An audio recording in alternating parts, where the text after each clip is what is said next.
morning, everybody. It's 0 degrees Celsius outside. You can see you got a blue sky, so it's not raining. It's not pouring. And the old fat fucking chair is not snoring. So you got, just let you know that. So we got the tree topper yesterday. Right now, I don't have the camera pointed at the tree, but I'll do a video on it when we get the lights on the rest of the tree. And we say that the LED lights in that tree topper are very bright for LEDs. I'm surprised how bright they are, but they are bright. And so looking forward to getting them. I had to make some new fake teeth for the top because the ones I made a couple days ago kind of didn't hold up very well. They were a little bit thin and crappy. Trying to make removable ones is hard. If I didn't want it to be permanent, that'd be easy, you know. Just smush the plastic gel in there, let it cool, and then pray to the Lord God. And if you want to try to get them out again, let's. So, when you figure this out, there you go. That's how you take them out, just like that. It's not perfect by any stretch of imagination, but they work. Oh yeah, my top teeth looks like almost like you need two teeth to fill in the gaps. Pretty much do. Two skinny teeth on the top and two skinny teeth on the bottom.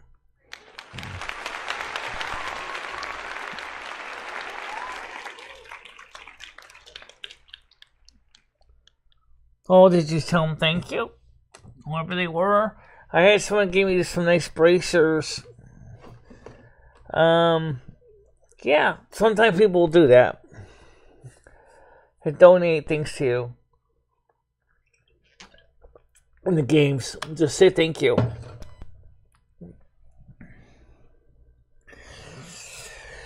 The thing is the there's an argument now in retail. Well, I can't believe that they're coming out with 3 expansions for retail. Well. It's funny. When I finally got Dragonflight, I waited until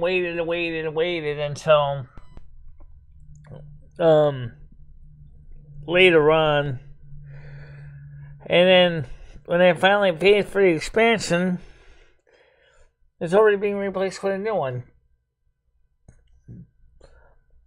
Kind of reminds me of like when you're talking about, you know, software upgrades, right? You know, finally save up the money to get the program upgrades so you can get the newest version, and all of a sudden they're 2 versions ahead of you. And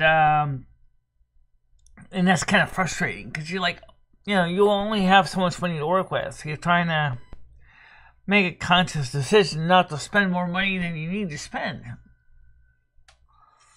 Let's be honest, computer software is expensive.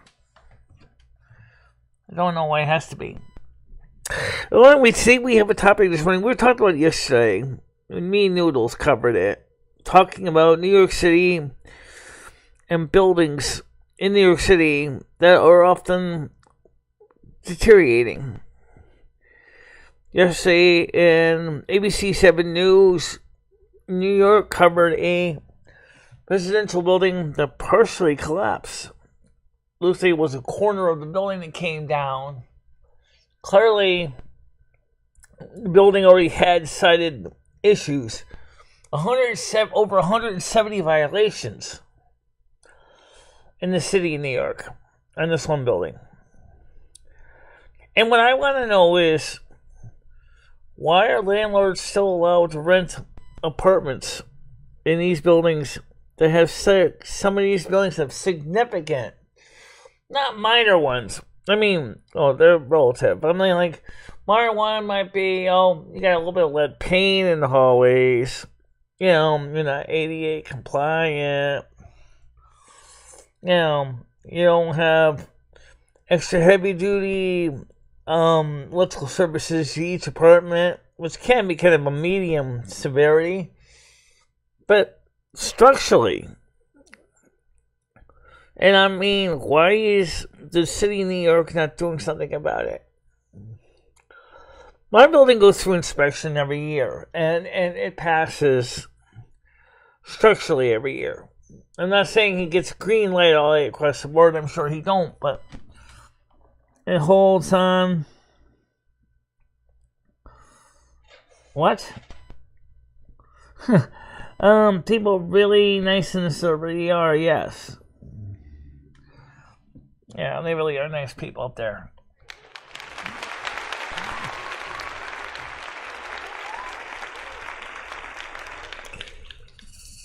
So, I'm going to get the panel open here. QEQ is the link. Quiet, educated, and quirky.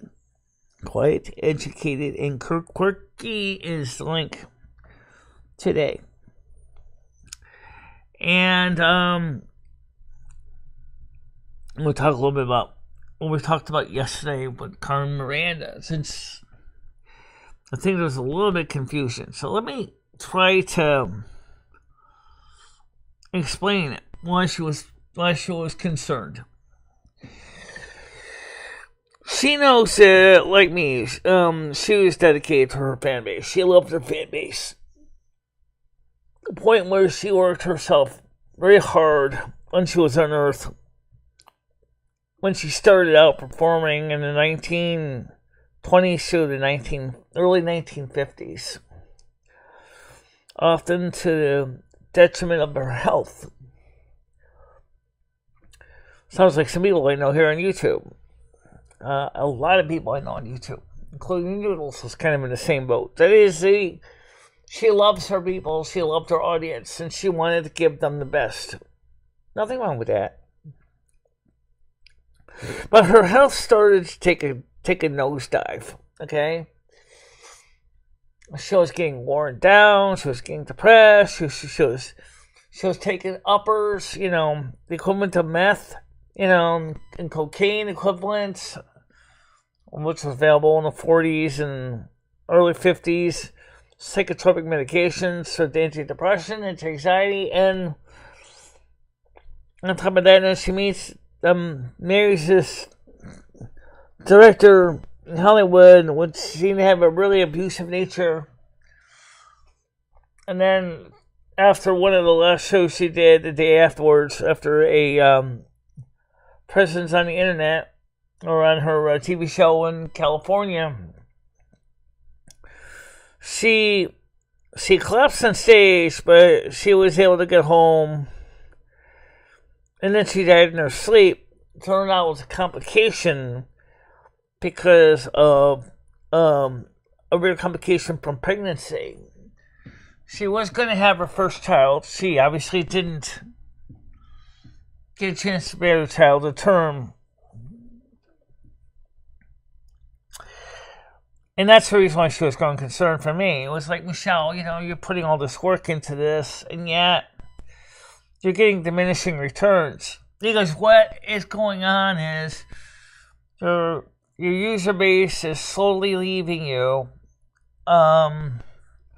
Yes, your loyal ones are still here, but there's ones that have left you for greener pastures.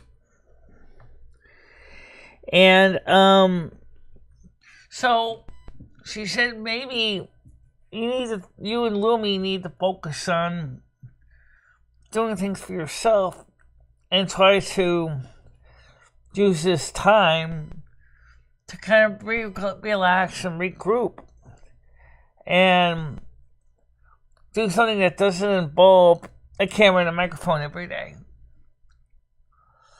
This is the holidays coming up, and it's true your family doesn't really do anything with you. Maybe your mom, maybe give you Christmas cookies now and then, but the truth is, your health is more important than your YouTube audience. And I said, well, I said, that's true, and Lummy couldn't disagree with her on that. The problem was, this has become such a major part of my day, I don't even know what I would do if I didn't wake up every morning and do the morning show and Silvermoon radio and stuff like that. I think my life would be very, very quiet. And so we'll continue to do the morning show. We'll still continue to do Silvermoon radio. And we do want to still play World of Warcraft. We are going to do that.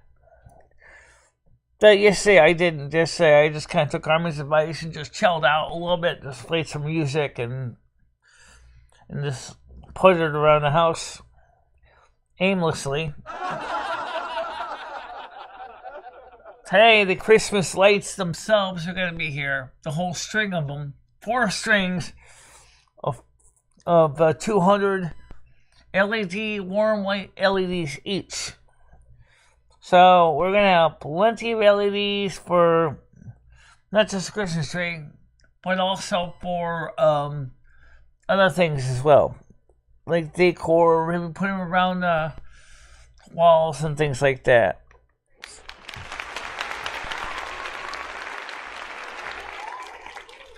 Right, so nothing's changing as far as the show goes. But it does mean that we're not going to be doing as many night shows. I haven't even come up with a movie for today. I really don't know what kind of movie I'm really interested in. Part of the problem is that you might say, well, why don't you just go ahead and play a YouTube movie? Because with the ad blocker policy, I don't know if we could even play a movie because of the ad blocker policy.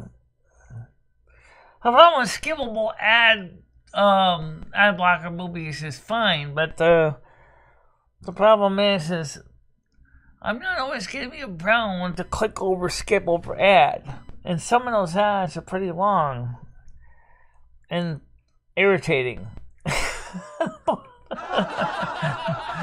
That's very true. How did the move go? How are you doing, Gidget? Welcome to the show. Good morning. Good morning to you.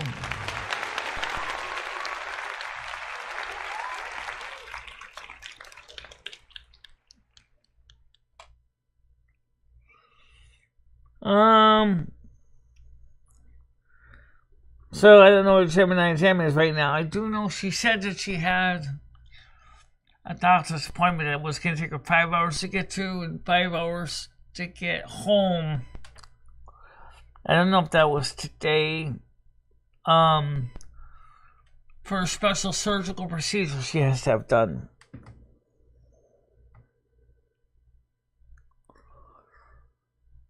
Yeah.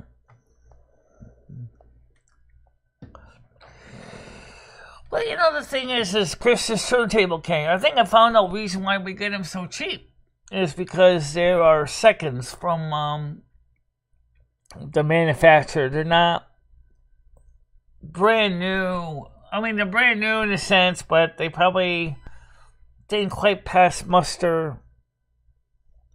But we tested it, it works. There is a couple interesting things with it. It should not be a problem for Krista. But I did find out that one of the things was her line output is actually close to that of a magnetic phono output. And I said, mighty interesting. What's the story with this? So I plugged it into my mixer board over here. Set it for magnetic phono preamp. And I can tell you the sound actually is very good. My existing model, the same turntable, has the opposite problem. It's so loud, you can't even turn it on magnetic phono preamp. Because if you do, it just distorts like crazy. And it's the first generation cross, like my one over here on my right side. Okay, so that's the second generation with a Bluetooth transmission. But I thought it was kind of interesting. I don't understand, well, I know everybody wants a good deal for Christmas. I get that part very much. But I still find it kind of, frustrating about certain things in the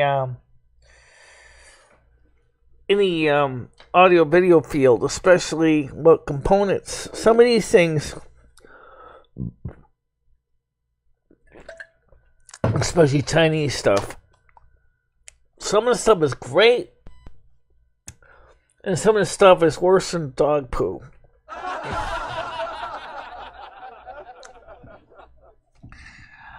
I would say Chris's turntable is definitely average. It's certainly going to be more than fine for her to get into music, for probably how much her and her family's going to probably be listening to records. And I still want to try to fix the other stereo too. So I told her that. I said, you know what? Maybe we can plug the two in together. That is, connect the turntable to Crossley directly into the other stereo, which is definitely a better quality design than the Crossley. And I said, but it means hacking both the turntables to make it happen. I said, but for now, I don't think we need to go there, but it is an option.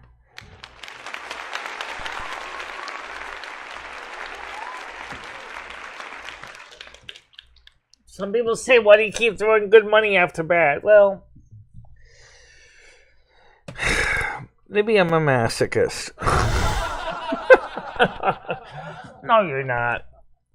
You just strongly believe in the 3 R's. Reduce, reuse, and recycle. That's true.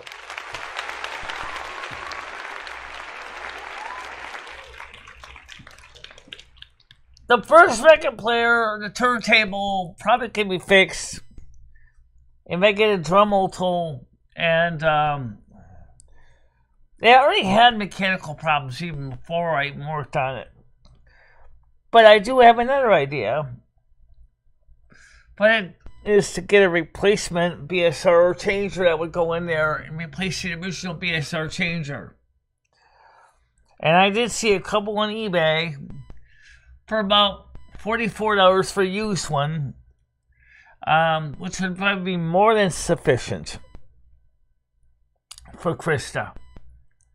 But for right now, as I said, I was just cheaper to buy her another Crossley deck like the one I have, so at least she can do something for Christmas. I'm not going to give up on the other one, because I'm going to get the other one fixed too. But I'm going to do that maybe after I buy a small little Dremel tool, so I can drill the tiny hole, the holes the screw and the BSR cartridge in place, instead of using glue. And I'm going to have to find a better way to actually put those wires on those little tiny, literally teeny little studs, which are ridiculously small. Brand new Crossley type mechanism is like $44. A second-hand BSR McDonald branded turntable is about $55 to $60. The first one is brand new, and at least, you get a warranty with it. The second one is second-hand, and it's listed as parts only, which means if you're lucky, everything works fine. If you're unlucky, you can be finding yourself with a major problem, having to replace something like the motor assembly, the idler wheel. The mechanism will definitely need grease. Everything will have to be readjusted. And that's a lot of work for a family that mostly probably is going to be listening to the radio, and maybe you just want to listen to things through Bluetooth. So I don't that's worth it for me to go through that much money. To go through a major workshop like that. And of course, with my eyesight, those wires are so small that soldering them is extremely difficult. It is lots of money for me. That's why it's kind of on let's save some money, because we still got to finish paying for the virtual tuber character, VTuber. I didn't forget about that. We already seen in the women's group what the character looks like. Let's get her so she can actually move and animate, and so she can actually show facial expressions and things like that. I just gave Krista 30 records. She has over 30 records to play.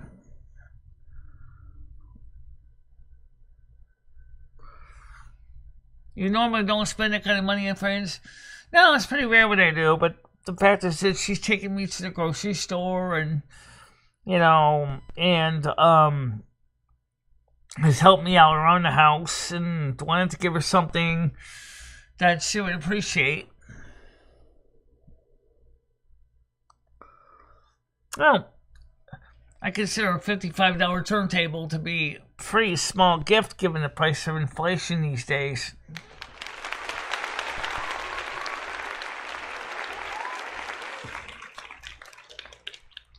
That's just probably the most expensive gift I bought. But that means right now she's got it. She's got to be able to listen to the music. I tested the turntable and it works, so that's all that matters. And I gave her a whole bunch of older records of various artists that she can sit down and enjoy with her husband and her daughter. And it's conveniently small enough. It doesn't take a lot of space. Just like when you look over here, my turntable here in the studio. I mean, it's the same as this one.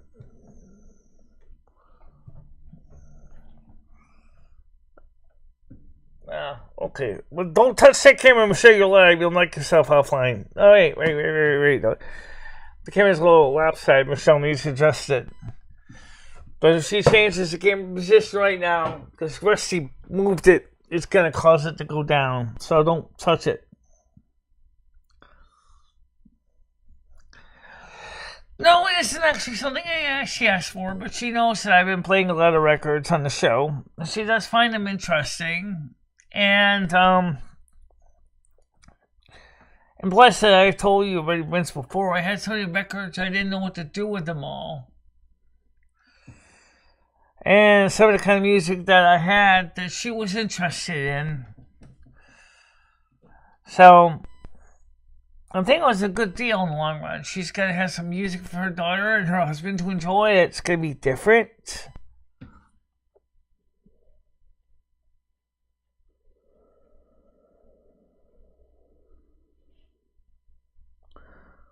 Yeah. I have to get on with some work. Sorry, I have to go when you don't have many. Well, that's okay.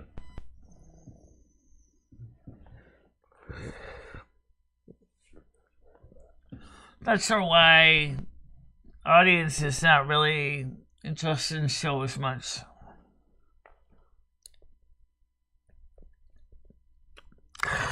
Well, this is kind of like Carmen said. You're kind of in your off cycle because of the holidays. There's no real reason to necessarily stress out too bad. It's the holidays. People are just kind of like, thinking of their own things too.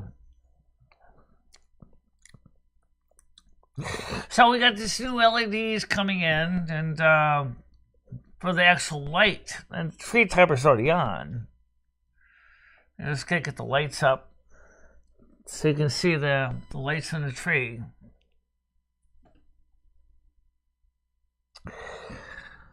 And don't see a lot of people right now, only 9 people. Let's put it this way. If by 11 o'clock we don't start seeing, like, 20 people or something, you know.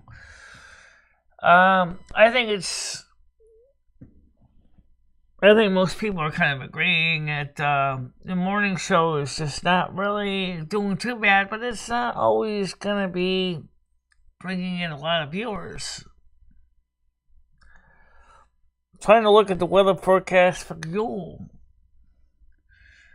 And I get a feeling that I don't know if it's going to be indoors, outdoors. Yeah. If what I'm looking at, it looks like it's going to be cold, but it's not going to be snowing or anything. The problem is just getting all the stuff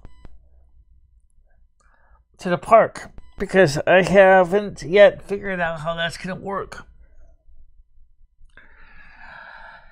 So, maybe we might do the convocation like we did a couple years in the other studio,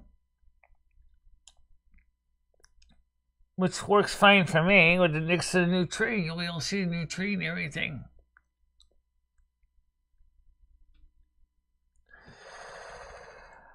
And then, of course, you know, as far as today's movie, I don't know if there's going to be one. I don't really know. Kind of feels like Christmas. Kind of don't. If that makes any sense. I say it kind of does, because there is some feeling in the air that people want to see a Christmas, but kind of don't, because some of the feeling's not there for some reason. By the way, I did find they do have gaskets for these cups. Okay, on eBay. So you can change the gaskets out. So if your gaskets and your cups start to get kind of stained and icky, and you want to get new gaskets, they have them. So you don't have to worry about if the gasket's icky and you want to change it. They do sell replacements. Now, these are 20-ounce cups, by the way. So if you're interested in these cups, we sell these in the store. This is a North American Snow Cream one. This is $20. It's a 20-ounce cup. And it has a lid that slaps closed, so you can keep your beverage nice and contained. And that can be a real advantage for some people. I think Noodles might be alive. Yeah, he might be alive. I'll tell you what. If 11 o'clock there's no one really coming to talk, we'll just go ahead and go over and play Turtle WoW instead on the other computer. Level up a bit more.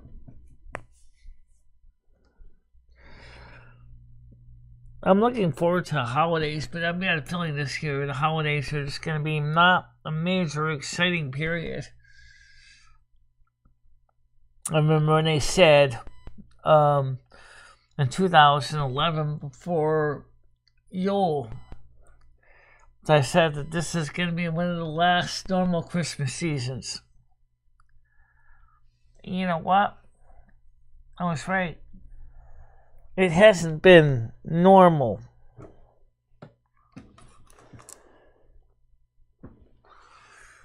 It hasn't been normal. Sorry about that. Let's just me push the wrong button.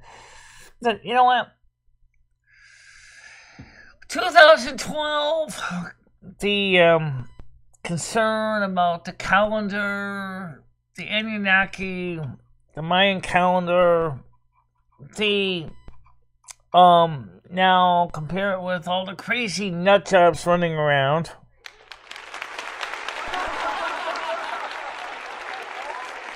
The economy that's not doing well. In fact, the people don't even really have the money to spend for Christmas. They really don't. It seems like Christmas doesn't seem right for some reason. I don't know why. It just doesn't seem... Okay, he is not live. Okay. Well, I guess all my audience must have ended up in the morgue because there's like no one really here.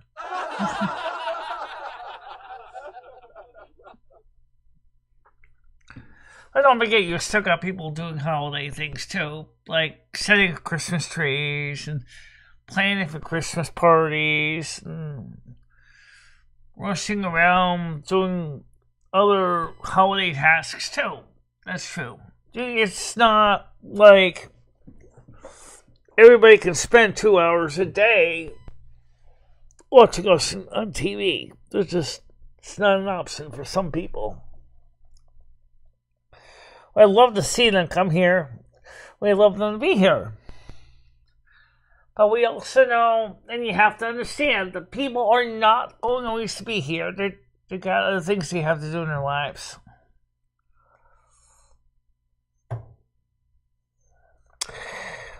And we've seen this before. This is not a new trend.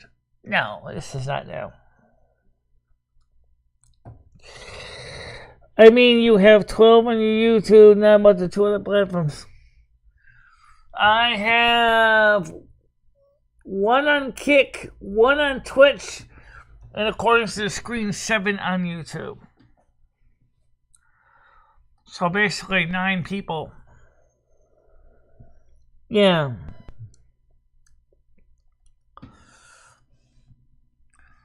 So what do you guys got any questions? This might be a good time to ask you guys. If you have any questions that you want to ask in chat. Because obviously we're here and 7 of you are here on YouTube. 1 of you is here on Kick. The 1 on Twitch, they never seem to really talk to me.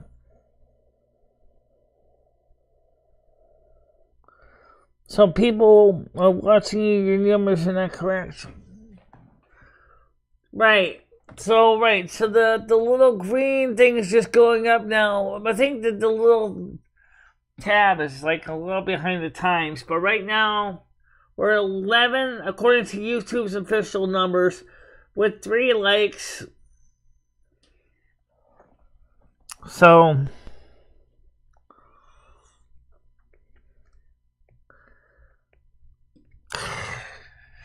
So do you have any questions for Michelle and me? Because this might be a good time to answer some. Usually Michelle's show goes a lot faster, and why not? Let's answer questions. Please understand that we're not going to answer every question. Anything that's really personal or derogatory, we're not going to answer that. But if you have legitimate questions, if you want to know anything legitimate about what's going on, I'd love to answer them for you. Because we have time. If we don't see something by 11 o'clock, then we'll just kind of wrap it up. Well, let's see if we can get some people to just come up with some questions. I mean, like, it's Tuesday morning. We have, the Christmas lights are coming. The LED Christmas lights are going to be here today. And so it'll be really kind of interesting to see how many people have any questions or not. What do you think about those grain of rice Christmas bulbs? The ones he ordered? Yeah. Well, those can be an advantage because they're like the very fine little lights. They got little, like, technology connection skulls and little blobs on them. they're not that expensive. They're not the greatest. But they certainly would be pretty awesome for some people. But I don't know, white Christmas tree like that size, it would kind of make sense because you can kind of get them around the branches so that they stay in place well. I know that one thing about those bulbs is that those things, a 20-meter long string is pretty long. It is. Yeah. That's 10 LEDs per meter. I mean, even your Angel, which uses the same kind of LEDs, those things are like, they light up your living room pretty well, and there's only about 6 to 10 of those in that. So, the Christmas tree is going to be lighting up your house a very bright light when all those lights are on. Yeah. But it's 7.5 watts. Approximately 7.5 watts. Yeah, about 5 watts. Oof. Oh yeah, you're definitely, your living room is going to be definitely lit up like the top of the Chrysler building, without a doubt. All those lights on the top of that tree, on the side of the tree, it's going to definitely be very noticeably bright. I love Christmas too, so does Michelle. But some years it doesn't seem very holly. No, sometimes they're not. And this year certainly has, I think for the last few years especially, well, in my case from 2019 because of my injury, but even then the Big C, the lockdowns, and now another cycle of the Big C again, and more possible lockdowns. It seems like Christmas has kind of become a time of sadness for some people. But let's come up on here, Gitchy. Yeah, come on up, Gitchy. Let's talk for a bit. Let's fill the air. And QEQ is the link. Quiet, educated, and quirky. If you have time. There's not really a lot of people coming here. 10 people. According to YouTube. It's kind of sad. I know a lot of people do watch some of the reruns. I do see the reruns have more views. So somebody's obviously... I've heard things in the past that maybe it's true. No, she didn't say she was going on panel. I invited her to come on panel.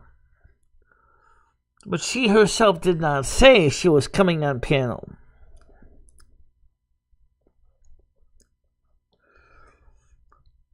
Well, different. Because I actually invited her to come on panel. But she didn't say that she was going to come on panel. If that makes any sense.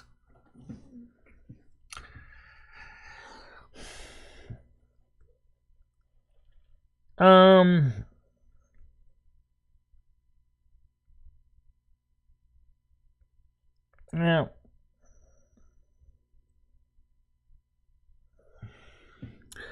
But I still would like to have her come up on panel anyway. Because I'm kind of curious what she thinks is going on with the, lately what's been going on with YouTube. I don't think it's just me. My channel.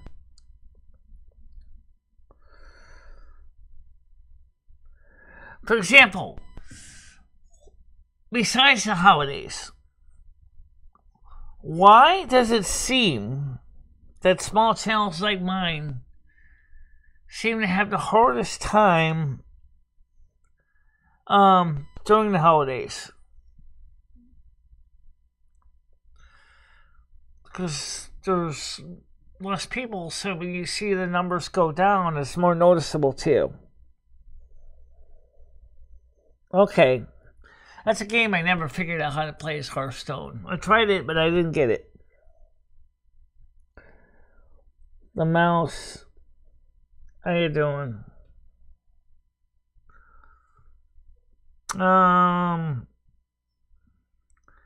It's Trouser Rat. That's fine.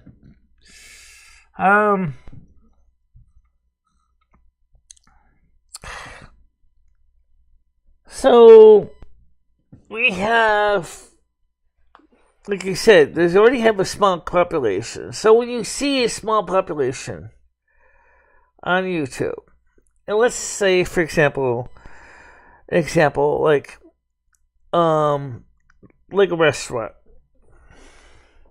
and let's say it's a restaurant that can seat 40 people, and your typical audience or restaurant diners during lunch is about 30.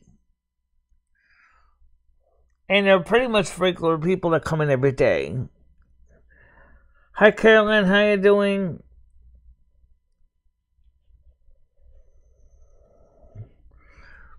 And Joshua hasn't gotten back to me yet about being on any of her shows. She stopped talking to me, so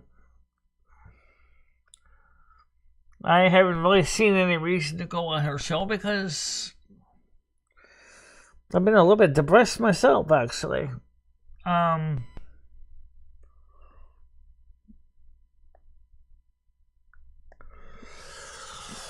So anyway, like I said, basically, let me finish my example. So you have a restaurant, you have about average 30 people for lunch. Okay, all of a sudden one day you come in, and you only got 10 people coming in for lunch. The first thing is, especially if it's a regular 30 people crowd and you only see 10, the wait staff is going to be asking you, boss, what happened to the other 20 regulars? And you say to yourself, well, I don't know. Has anything changed? No, boss, we're still serving the same kind of food, and we're still serving the same kind of alcoholic beverages for lunch. And we're still, in the same location. But then, why are we 20 people short?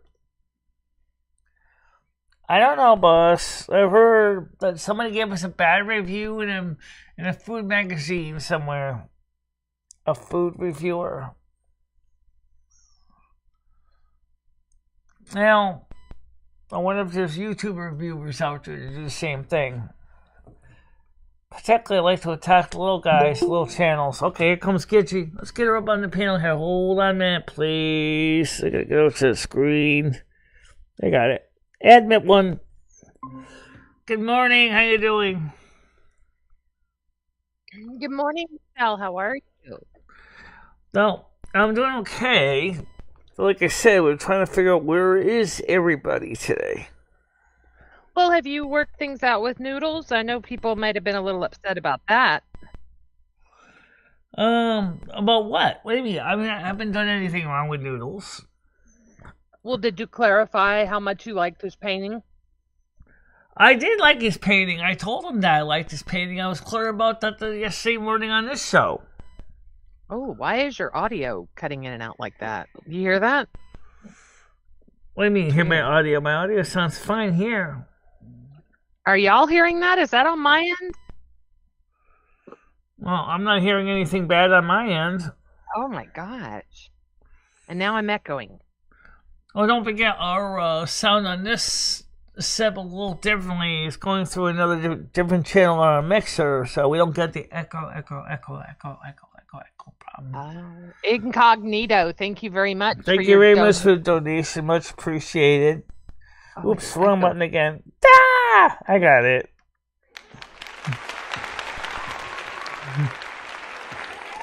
Michelle has all these buttons on a little stream deck. Sometimes she presses the wrong one. Yeah. Oh, nice. I'm gonna try and talk over my own voice, but I watched Noodle's stream. I haven't been around much because my schedule is so crazy, but I saw that Noodles was saying things about like that he was upset because apparently you didn't like the picture, and then you never go over to his channel or participate, and was just feeling kind of, left out, I guess. I don't know. I don't keep up with stuff the way I used to. I wish I could, but I just can't. Well, But I would definitely have a panel with Noodles, and I would clarify that. Just make it like. But the thing is that I don't really like coming on other people's panels sometimes because it's harder for me. Well, what about just showing up in his chat and typing in his chat and just saying hi? I did that once or twice on his chat. But I always feel like people can't verify it's the real me unless, they know it's me and they verify it, because some people think it's a troll. Some people actually think I'm trolling him, which I'm not. Yeah, the sound on the computer is fine, so it's this end of it. Trust me, y'all, it's not fine if you're on panel. Yeah.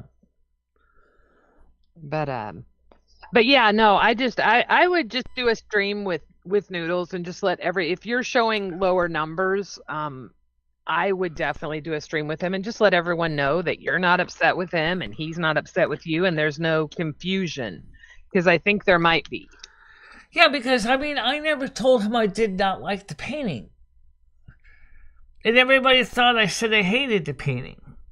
I knew you didn't. I knew you liked it. It's beautiful. It's very nice. I haven't seen the final version of it yet, but that doesn't mean I don't like it. No, it's beautiful. It's absolutely beautiful. So I think somebody out there has been telling him some incorrect information. If you know what I mean. People just do that on YouTube, just to stir the pot up a bit. Gotcha. And like I said, right now we're starting to see some more people coming in at 13 people. So it looks like the lunch crowd is starting to come in. But I think there's something else. I think your YouTube numbers are off, Michelle, because I'm showing 17 people on my end. I think your YouTube thing is wrong. How many people, Carolyn or Red, how many are you guys showing? Because I know you're showing more than 12. On the YouTube itself, it's showing me 15. Okay, with then 3 there likes. are 15. So your little counter up there is incorrect. When you were saying there was nobody watching, I'm like, shit, there are people here watching. Why are you ending? Yeah. I did hear him say you didn't like it. Can you quote me the date and time where I said that? I heard him say that he was told that you didn't like it, that you hated it. I did hear that. She said, I did hear him say you didn't like it. Told him whether or not they were trolling him or not, I don't know. But I would definitely clarify it, because if you're not seeing people around, I had the same impression, but I knew better. But if I didn't know better, I would have the same impression. I made sure I explained to him yesterday when he was on my show that I did like the painting. Yeah. I told him. I would just make it known. I would get on a panel with him and just make it known, right? He was on my panel yesterday. I told him that on my panel yesterday. Oh, okay, good. See, I wasn't here, so I didn't know. So good. Yeah. And I see the donations are still happening. Yeah, I just still saw get the one, donations. so that's good. But right now, unfortunately, people's gifted memberships are expiring, and some people have decided to continue with the memberships on their own. But Good. many of them are just letting them lapse. Right. Sometime yesterday morning, not sure what time, but he was on his way to work. Yes, and I talked to him on my show, that morning when he and Spider were going to supposedly pick up Jared Kushner. What about Jared Kushner? Yeah, that's what he said. That him and Spider were going to go look to meet up with Jared Kushner. And we were driving through Wall Street area of New York City. I'm hearing every other word, so I'm trying to put it together. I know they're hearing it better on the panel, but I can hear, it's like you cut out every other word. It's really weird. You want me to turn my audio up for the panel? Is it too soft for you? No. I hear you. Okay. It just cuts out sometimes, but keep going. I'm listening. Well, the point is that, so I did talk to him when we were live on my panel. We discussed the picture, the painting. So yeah, he was here on my show. And, so the problem with Noodles is a lot of people don't like him for some reason. And there are fake Michelles running around because we don't have wrenches to prove that we're verified by YouTube as legitimate. So he can't necessarily tell who's really MicheleMarieDalene unless he goes to my channel and looks at my link and it says, oh yeah, that's the real Michelle. Well, if he sees it goes to somebody else, and he can say, no, that's not really Michelle. Right. I have not seen a fake Michelle. That's crazy. There's so many fakes of so many people. It's crazy. Absolutely. Because, like I said, they want to stir up the pot, make things look bad for everybody. So they keep saying, oh, well, you know, I'm going to pretend I'm Michelle, or I'm going to pretend I'm the Tooth Fairy, or the Easter Bunny, and go out there and make trouble for everybody else. And the real Michelle, the real Santa Claus, the real Easter Bunny is shaking their heads going, I didn't say that. Why are you accusing me of saying that? I never said that.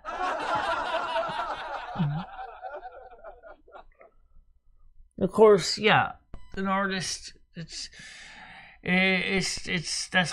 is hard because you gotta realize is you're always wondering, what if I just added one more brushstroke, and all of a sudden, the one brushstroke that was just a little bit too much, and then all of a sudden you're like, oh, my art's ruined. I can't undo that brushstroke. Not easily, anyway. Right. I'm sure Don Ross has probably had plenty of paintings like that. Where I said, geez, I should have skipped the one brushstroke or just ruined the whole picture. I can only give this away for less than to one of my friends now.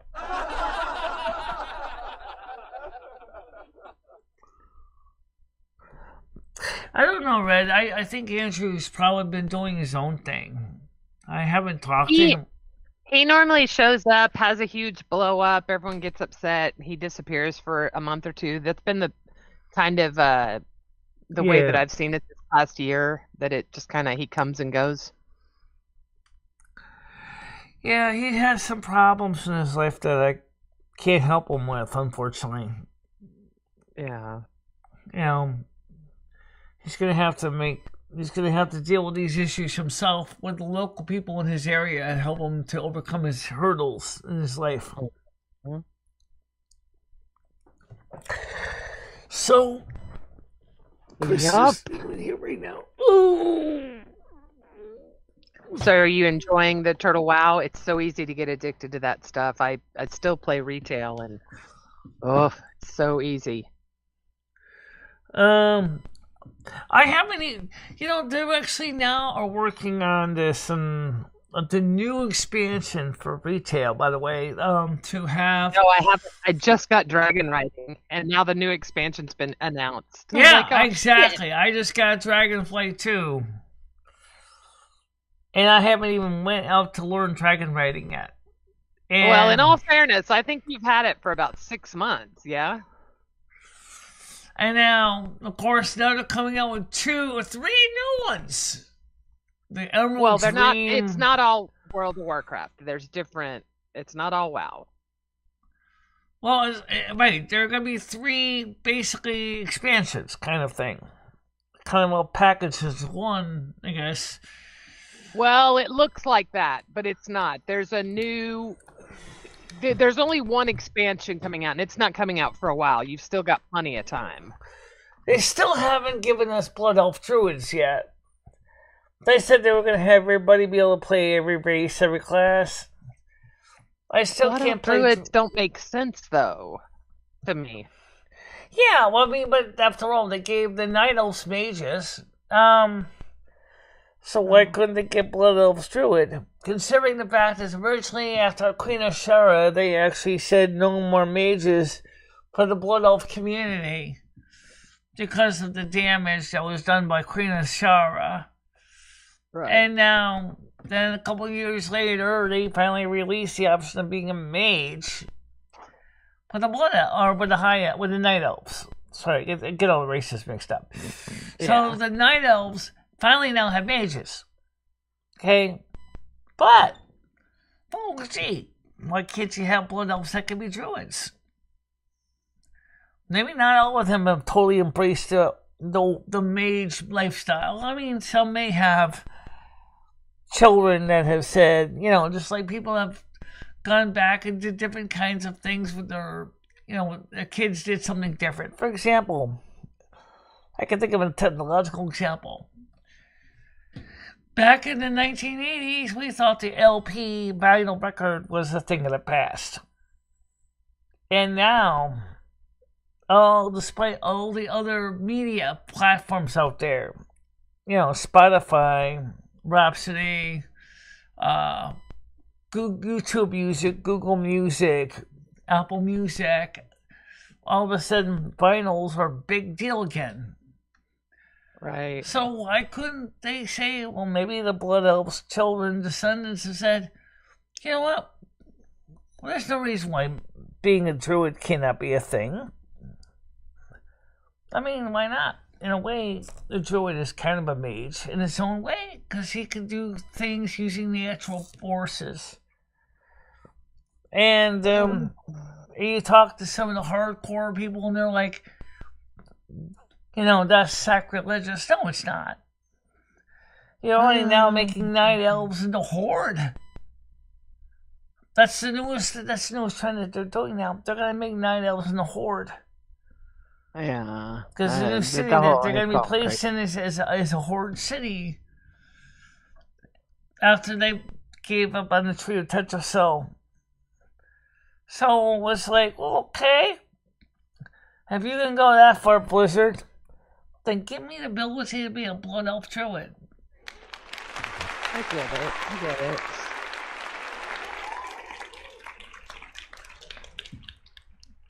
Why not? What you got to lose, Blizzard? Come on. If anything, you might gain something. More players. Well, that's a good point. It's a very good point.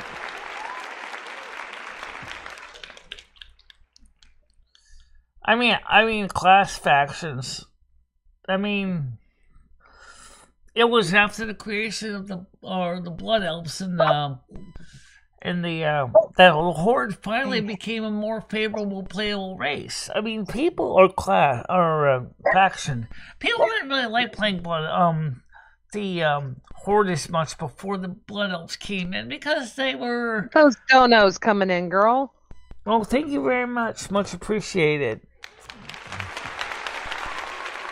Michelle, I gotta take the beast out. I'll be back.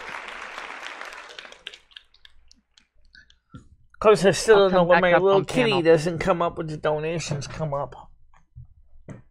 You heard me. I'll be back. Give me like 10 minutes. I'm gonna go take the dog. She's just barking. She needs to go out. Yeah. But I'll come back up. Okay? Okay, I heard you. Okay. So the thing is that I don't know what Microsoft, Activision, Blizzard, all the other game companies, King Games, whatever, what they're going to do in the future. I know that there was discussion about making World of Warcraft a console playable game. The one question I'd like to ask, how are you going to install plugins in a console?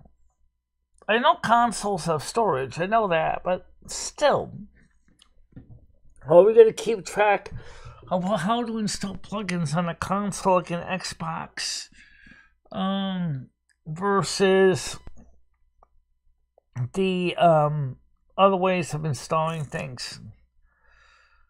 I mean, are they going to create a CurseForge app just so that you can update your console plugins for your World of Warcraft gameplay? Because you see, it's the add-ons that made for people like me, because my eyesight, World of Warcraft playable much easier.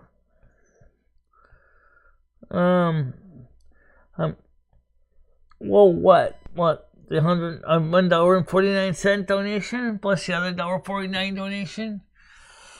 Well, whoever you are, incognito, thank you very much. I do want to say thank you. I really do want you to know I do care about that. Thank you very much.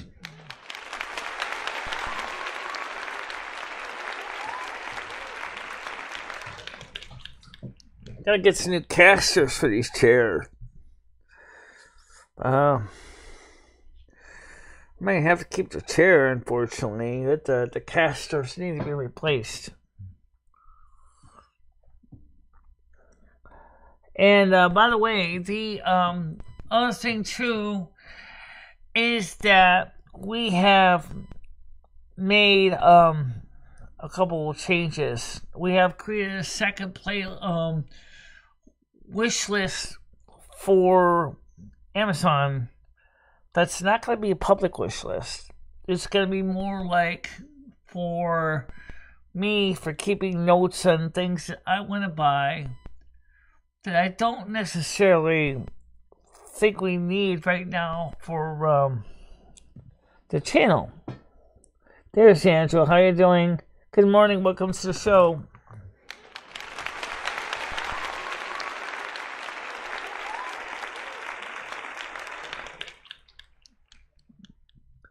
Okay, that's cool.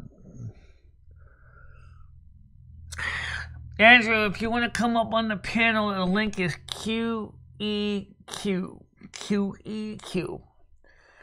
And if you need the link, or if you want to get back on the Discord, if you're not on my Discord anymore, I will give you a way to get both. The link. So, here is how to get to our Discord. Okay. It's also how you can request a link for the panel too.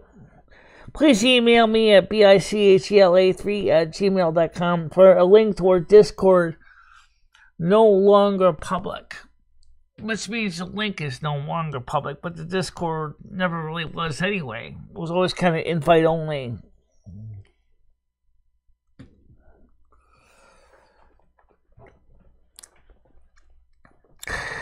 The thing is, I gotta get new casters for this chair.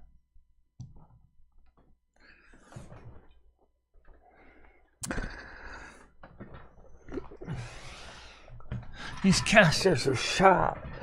Oh my god, they don't even roll anymore. Looks gonna ruin this rug. I think it's kind of already ruined the rug. Yeah.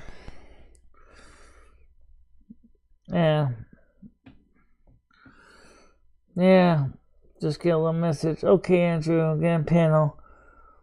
And cause chaos. I don't know if Andrew even has a copy of the link.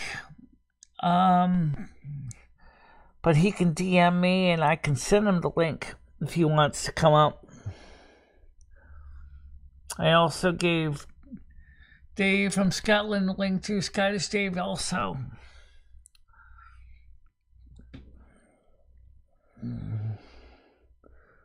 Bit bored these days. Well, Yeah, I'm bored too. This chair, these wheels and these casters on these chairs are badly broken. Then downloaded to the well. No. I'm playing Turtle Well. I gotta get back on there today. I don't think we're gonna have a movie tonight. Only because I don't really have any idea for what kind of movies to put out. I don't want to put out a slasher movie. I don't want to put out a movie that's about war and pestilence and famine. Oh, let me fix this pillow. But, that's better. Because the problem is this chair is so broken. These casters are so beat up, they're broken. I need to get new casters on this chair. And, you got $380.33. So why don't you go ahead and order in for a box. You can afford that. You need them. Oh, yeah! I mean, what are you going to do? Can I wait until I get paid on the 22nd? Yeah, I could do that too, I guess, but I think you're going to need new casters before the 22nd.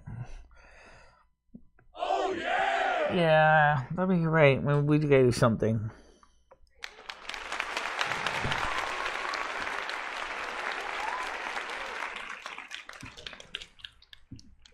Actually, that's an interesting question. I've seen people do that. Virtual online game marriages in MMORPGs. Andrew, to my knowledge, has not been on Turtle Wow. I mean, he said, fine, I'm called the Icy One. Or it can look under Michela under Turtle Wow. Bichela. Alliance High Elf.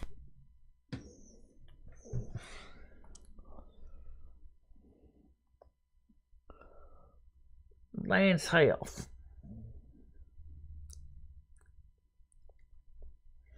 I think a Turtle Well is what it was like if the Portal Well land didn't open.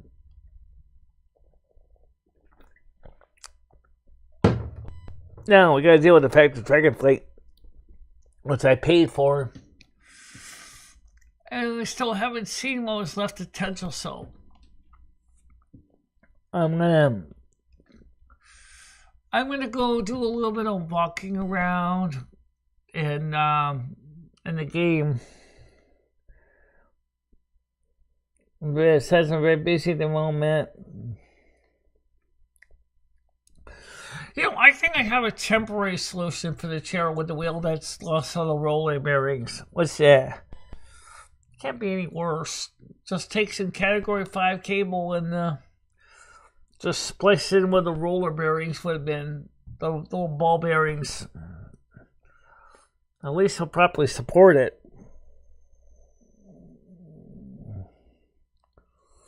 That's true. You could do that. Be kind of crappy, but it would be better than destroying my rug in the process. See, the problem is with these chairs is when you get to be of a certain weight, the casters tend to, each caster can support up to, on average, about 250 pounds. Okay? The chair itself I have is rated for 500 pounds. But the casters are over 4 years old and they lost the ball bearings.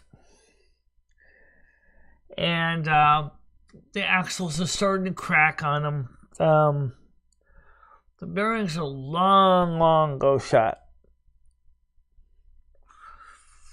And what I really need is I need a wheel that is bigger than the standard 2-inch caster. I need something like a 3-inch wheel. that would allow my chair to roll smoothly and on the carpet and all that. But I haven't got anything like that right now. And so I have to figure out a solution for that so that the chair can roll smoothly. And the rug I bought for the chair made sense because it protects the floor underneath. So that's a big plus. Yeah, but if you don't got no good wheels in your chair, it ain't gonna do you no good. You need some new ones. You're tough on wheels. I know I am. You are tough on wheels. You know, almost like you don't see a kind of wheel that's gonna almost something like that for a shopping cart. Yeah, but you know, they don't make a shopping cart one that would fit into a chair. Now, I know, you got this brand new steel base in this chair, which is fantastic, but the problem is that you don't... Hi, good morning, how you doing, Noodles? Welcome to the show.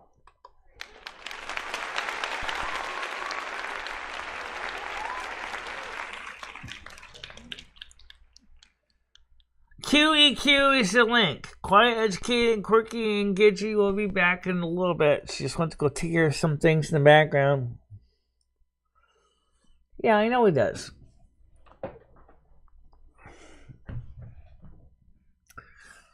I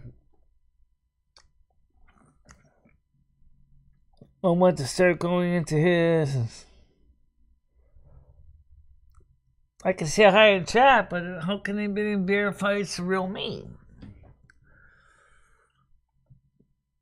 I have said hi a few times in his chat.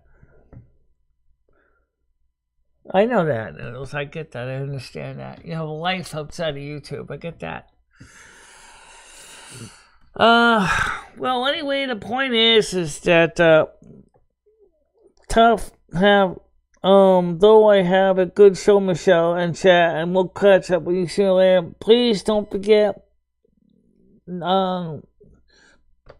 Andrew, to please contact me. If you don't already have your Discord link, it's still good. I think you're still on my Discord. Or whatever.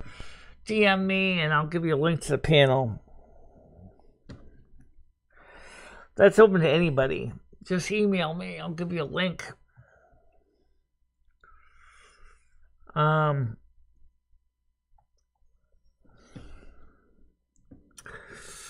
So today we got some Christmas lights coming. I already got the angel on the tree. And the angel's working fine. It's a USB powered angel. And then we're going to get the little fairy lights around the tree. Hopefully Chris is going to give me a hand with that. But worst comes worst, for now, I can always try to throw some up on the tree myself. Take care. Thanks, says Andrew. I said, thanks. Back to you, Andrew. Just try to reach out to me, okay? Reach out to me. I'm always there. You know. So, anyway. The chair casters. I need something that's not going to snap or break just from looking at it, because I'm a larger person. So it has to be a pretty stocky chair.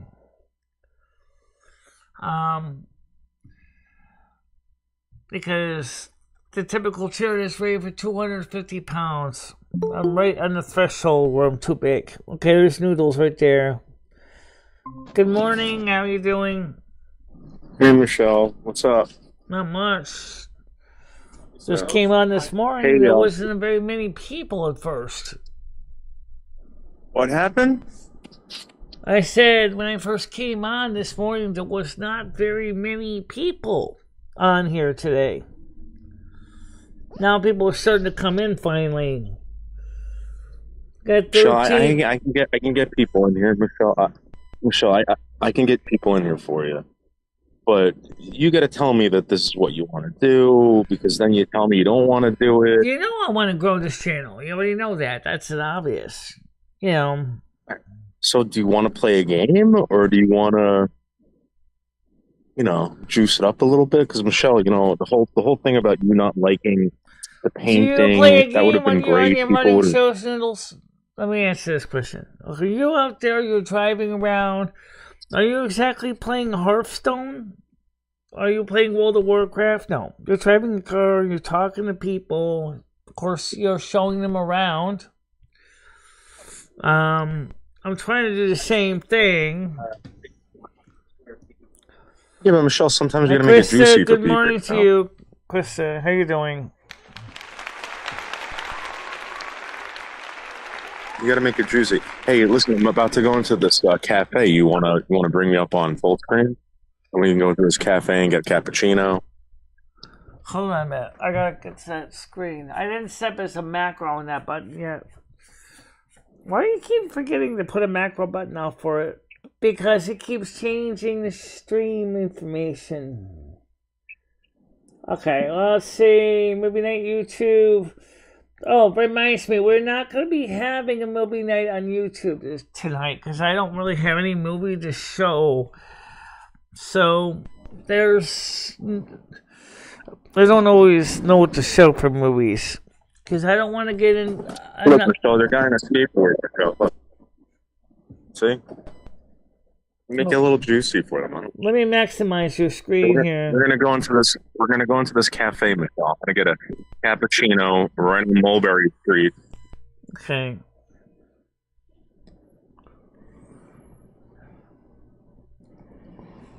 You want to get a cappuccino? Yeah, if that's what you want to get. Because cappuccino, of course, I won't actually be able to drink it, so I have no idea what it would taste like. Well, you don't have to. This is a world-renowned cappuccino place, Cafe Bell. Renowned cappuccino place of the Cafe Bell is the name of the place. So I'm gonna get a cappuccino. I can also get Michelle. We can also get biscottis if you want. If you want some biscottis. Hey, how are you? Can I get a cappuccino, please? What kind of donuts are those? I got some cookies too. Also get one of these biscottis. Are they pistachio? Awesome.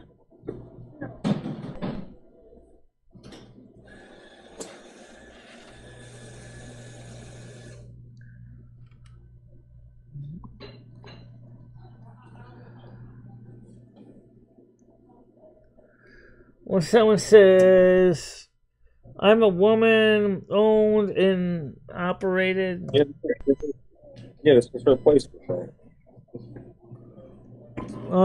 Small. Sub small. Right, it makes sense, yeah.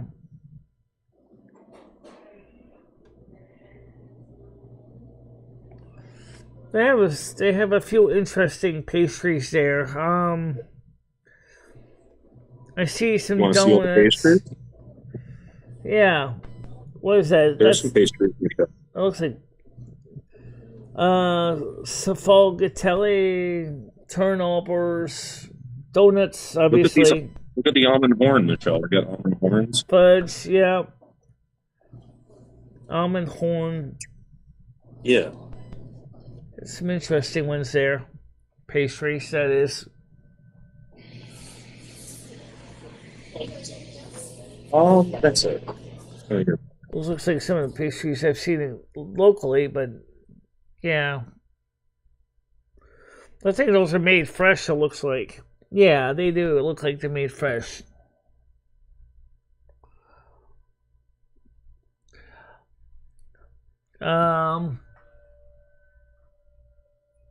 Yeah, so anyway, some people kept saying to me that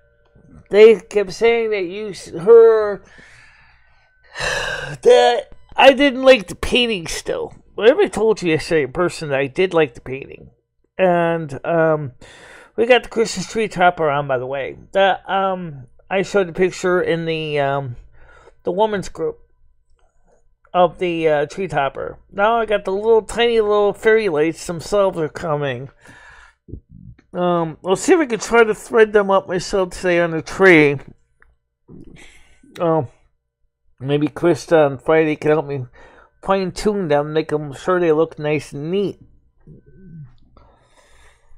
It's pretty cool, the little Christmas lights. I mean, they're bright. I mean, the tree topper lights up the whole room, but pretty much by itself. You know. So, let's go talk about what we were talking about yesterday, given a news story from ABC7 in New York about the partial building collapse in New York. So the existing building had over 170 building violations. My first question is why aren't these owners being fined or having their occupancy permits revoked, depending on the severity of the violation?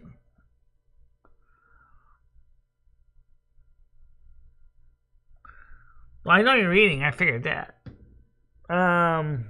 Okay, what is that? This is an almond raisin biscotti, Michelle.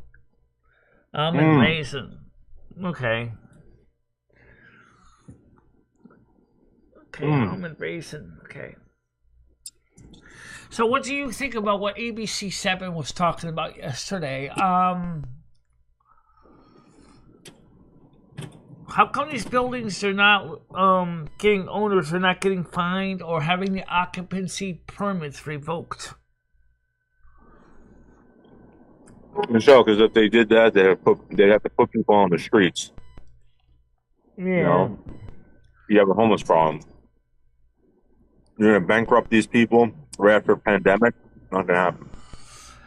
Yeah, but even the less serious violations, it sounds like these owners are not even fixing the ones that are not necessarily result in people losing the occupancy permits, but basically are not fixing the buildings up. The whole question is why.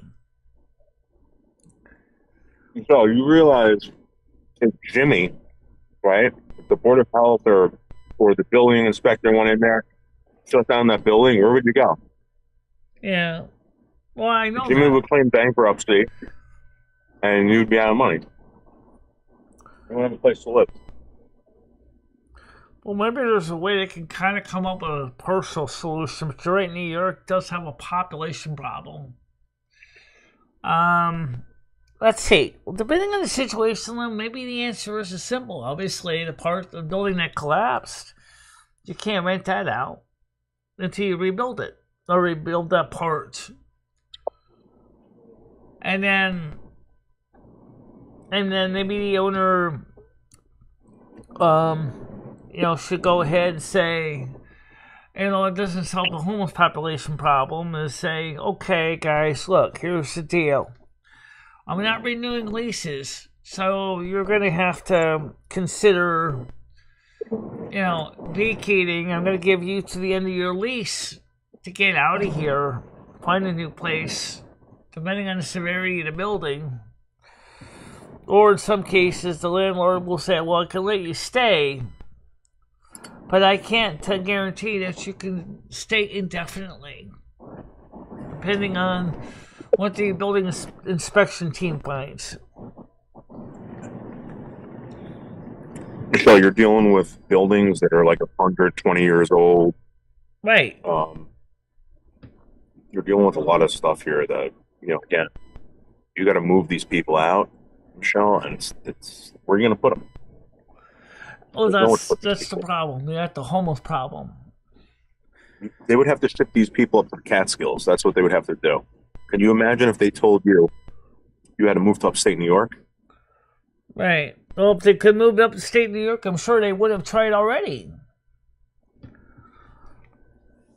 But my point is, Michelle, if the state wanted to really take over, they're not there to help you or they're going to put you somewhere, Michelle, and it might be in Hartford. It might be in right. Might be in a city. You don't know where you are. You don't know where to go. People don't want to do that. Exactly. Well, I understand that. But then again, at the same time, they need to get these landlords to start doing the repairs that are being cited. They can't just let the building just not being, no repairs being done at all. They need to do something to keep, these landlords on their toes to fix them up. They have building enforcement, Michelle, and I'm telling you right now, they're looking for flooding. They're looking for structural damage, but depending on where the structural damage is, they're not going into people's apartments. They don't see it from the outside, or right. That's true. Most likely, they're not going into individual people's apartments. That's very true. I don't exactly have the building inspector exactly come waltzing through my door and say, "Hey, time for your yearly inspection." That was on Section 8. I'll say this, Michelle. The last time I was over your house, it felt like the floor was going to cave in right by your room. Oh, I know that. Yeah, I know. That's why recently I try to be very careful about how much weight I put on the floor. You're like double my size, Michelle. Double my weight. Yeah. And I felt like I was going to fall through that floor. Oh, I don't think you're going to fall through the floor. I mean, I'm not getting that sense. It's not soft. It's not that kind of damage. It's certainly solid. But the problem is that after the 1955 flood, I think some of the foundation kind of shifted a little bit because of the flood. Because we have a dirt cellar, and I think some of the supports moved around a little bit.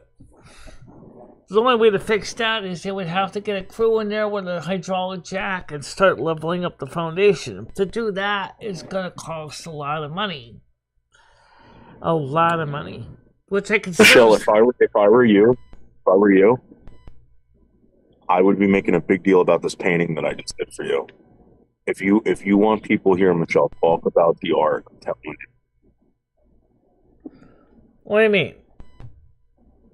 So, people were really, really interested in if you liked it or not, or if you hated it. They want you to critique it. They want you to do all this stuff, Michelle. I told you I like the painting now. There's nothing wrong with the painting. Yep. I know, but you got to juice it up a little bit, Michelle. Like, how dare he paint me like that? Like, you got to say stuff like that. Yeah. I know, you're not interested, I know. How dare he paint me like that? What does that mean? Yeah. Like, how dare he paint me and not like, he made me look like I was fatter than I am, or something like that. Oh, there's nothing wrong with the painting. Now then, you just showed you the Camillo drawing that you did on the women's group, which was interesting. Which, from what I saw, what he looked like, looks pretty accurate. I don't really know. Like I said, it's kind of interesting, though. Painting is kind of a challenge because, you're, as an artist, you keep thinking it's never good enough. But then you realize it's too easy to add too many brushstrokes, and all of a sudden, well, it went from being not good enough to being totally not acceptable, if that makes any sense. Which is kind of hard for any artist to know when to stop on their artwork. All right, well, Michelle, I'm gonna go back in. I'm gonna listen. I'm gonna try to. I got a lot of work here to do. So. Well, what you do exactly. is we can certainly You're gonna have to milk it, Michelle. You have to make it more important. We can certainly put the picture on the t-shirts or sweatshirts. So if I can find a good, decent quality photograph of that, and then we can put that on a t-shirt. Oh, what's an idea? What's an idea? What's that green note say next to you there? He's in the elevator right now.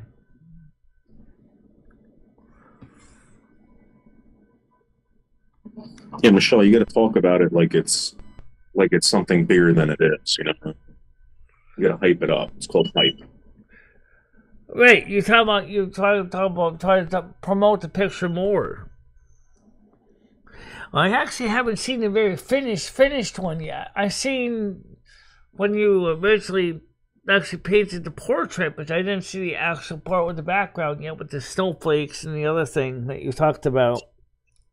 It's like you're gonna have to be like, it's so beautiful, or either you hate it, you love it, or hate it. You gotta build it up, Michelle. Well, probably be putting it on T-shirts or sweatshirts. Yeah. All right, so I gotta go.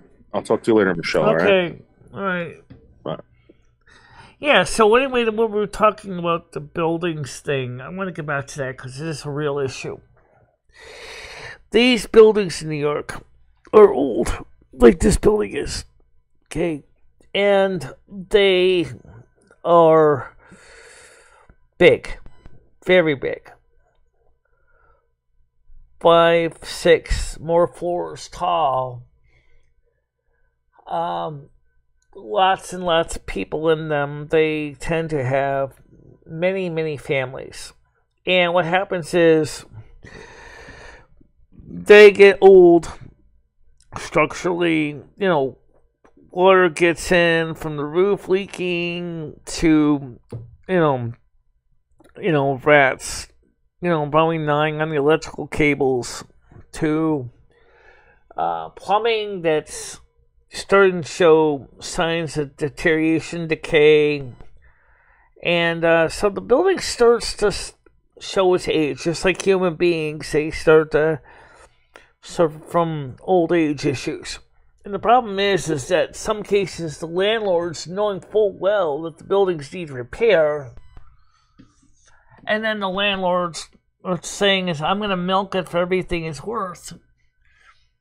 Despite the fact that the wiring is old, copper or wiring with rubber insulation on it, covered with a coating of asbestos, or so underground cables are wrapped in paper. That's a real thing, guys. John Ward showed us in London. He said there are underground cables that are actually wrapped in paper. High voltage cables that feed the streets of London. The same is true in the United States. In fact, a lot of phone wiring was actually wrapped in paper. And the reason is because it was the material that they knew how to work with. In the United States, a lot of armored cable is BX cable with rubber insulation with a asbestos covering on it, with a copper with a zinc cladding underneath. The problem is after a while the rubber deteriorates, and when it deteriorates, it can cause a short. And that can start a nice electrical conflagration, good old-fashioned conflagration. And that's a problem. And you're talking about buildings that are that big. You're talking about something that could cost millions of dollars to rewire just to get rid of that problem. And that's assuming you don't have anybody in the building at the time. You can go through from the cellar to the roof, and fixing all the cables. The sad truth is that's not how it gets done. A lot of times it's patch and pray. Just like potholes. Instead of properly replacing the streets, they'll just go ahead and fill in the potholes with some dirt, put an asphalt patch on the top, and call it a done day, even though it's probably not the best way to fix it. That's what often gets done. And so, if you have to do a whole building-wide renovation, the problem is, where are you going to put all the people in the building? Depending on the kind of situation. It could be either A, it could be the tenants are still in there, i.e. a little bit at a time. Say, for example, in those big buildings, maybe one floor at a time, and temporarily relocate the people to another floor. or go to a motel or hotel. But then, like you said, for some people it can be very disorienting, and it is. Or you can wait till the tenants move out and again do the same thing. But that means you can't rent out the apartment right away because you gotta basically get the apartment inspected again and make sure it meets master and meets safety codes and all this. So the problem with this infrastructure is like the building that collapsed. Why did it collapse in the corner? We don't know. We don't know why that happened. But it does happen. This building is old. This building is like one of those buildings that you see in New York City. I mean, it's only 3 floors, but still, it's 3 floors, and it's a wood structure. And because it's wood, you got to worry about things like termites, carbon ants. You have to worry about dry rot. You have to worry about mice or rats gnawing at the structure, and that adds up to time to rebuild the building like this. Now, big corporate landlords in New York City, these guys got huge profits, margins to go through, and have many, many, many hundreds, if not thousands of millions of dollars to renovate. But they're not doing that. But you're talking about profit. Is that gross or net? If it's gross, how much is the city taking for taxes? If it's net, then why aren't they doing any repairs? Okay? So it's a complicated problem, and but then homeless population in New York is already out of control. Where are you going to put the people? Even if you force people out because of safety, you got to put them somewhere. Good morning, how you doing, Bianca? Good morning to the show.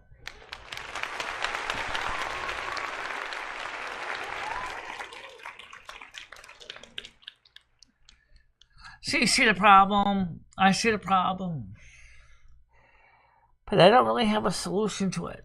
What do? What can you do? You got buildings that need repair, you got people that need to see the structure needs to be rebuilt, and they're just, it's complicated. It really is. So what do you do? I mean, you don't want to make everybody homeless. You don't want everybody to feel like they are part of nothing. But, oh well, what are you going to do? What are you going to do? I mean, yes, when you're a kid, if I was a kid and I was going through this, I would have said, let's renovate the building and basically not rent it out until it's all renovated. Then when you get to be an adult, you start to realize it ain't that simple, honey. It ain't that simple. You can't just renovate the building like that. I love doing that, don't you? We hide in the screen there. Yeah, I love when they're doing that. It's kind of funny. Ah! You keep pressing a lot of buttons that you don't need to press, Michelle. Slow down and pace yourself. There you go. Yeah. One more button. There you go. There you go. So, like I said, as a little kid, it's not the way it is in the real world. Oh yeah! It isn't. That's why I love it when those little kids think they have all the answers to all the questions. And then when you ask them when they are about they're 18 years old and they realize, oops.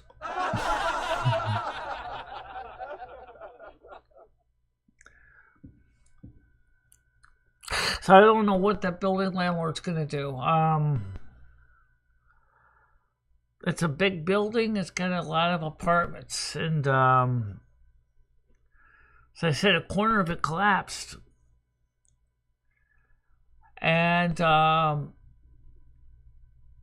that's a real concern. because homeless population in New York is out of control. Where are you going to put them, everybody? Sure, you can put them in other places, but then again, you uproot them. Ask Tiger Kitty how long it took to pack and move to her new home.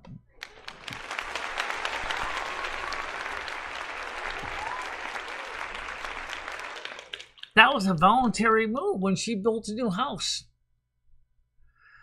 But now, listen, it's completely different when you got the building inspector telling you that you have to be out of this apartment within, say, 10 days. And then you're like, how am I going to get everything out of here in 10 days? And then you realize you can't find a place in 10 days.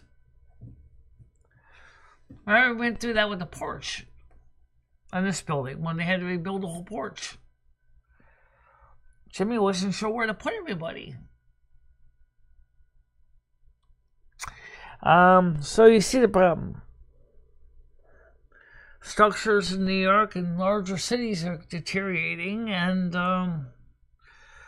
everybody likes to say it's because of this one or that one or these events or those events. But the truth is, the answer is not easy.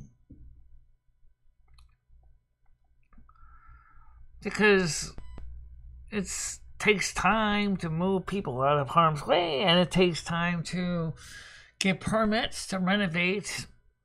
Money, don't forget, if you're a landlord and you got 10 units, in this case, they just say the building can be partially occupied. Obviously, the apartments that fell down, those apartments, they're probably going to be saying to the landlord, here, you don't have 10 units to rent out right now. You can still rent the other 50, but you can't rent out those last 10. How are you going to manage that? You're losing $3,000, $4,000, $5 a month's rent. That's like a $30,000 a month hit. Oh yeah! That's money that you're not getting because you can't. Now you got to go to a bank. You got to go ask them for money to rebuild. Depending on the circumstances, how are you going to do that? Banks right now are not exactly freely handing out easy loans right now for businesses. Thank you very much. Thank you very much. Much appreciated that.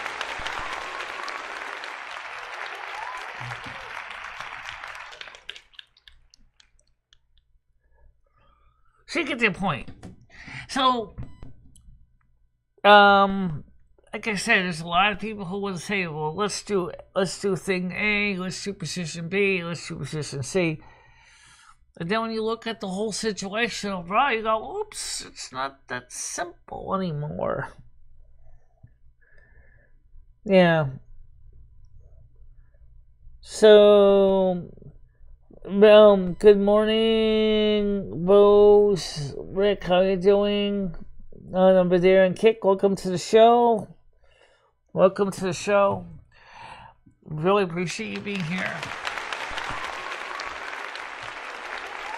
Now, just like to kick people know that, unfortunately, you won't really see the YouTubers that much. It's not that we don't like you, of course, but it's just the fact is that it seems the API that Kick is using isn't letting you guys see anything from us. We can only see stuff from you. It might be compatible with Kick.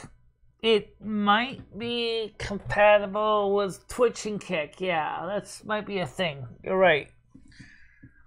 Just very confusing to think about, but that's the way it works around here.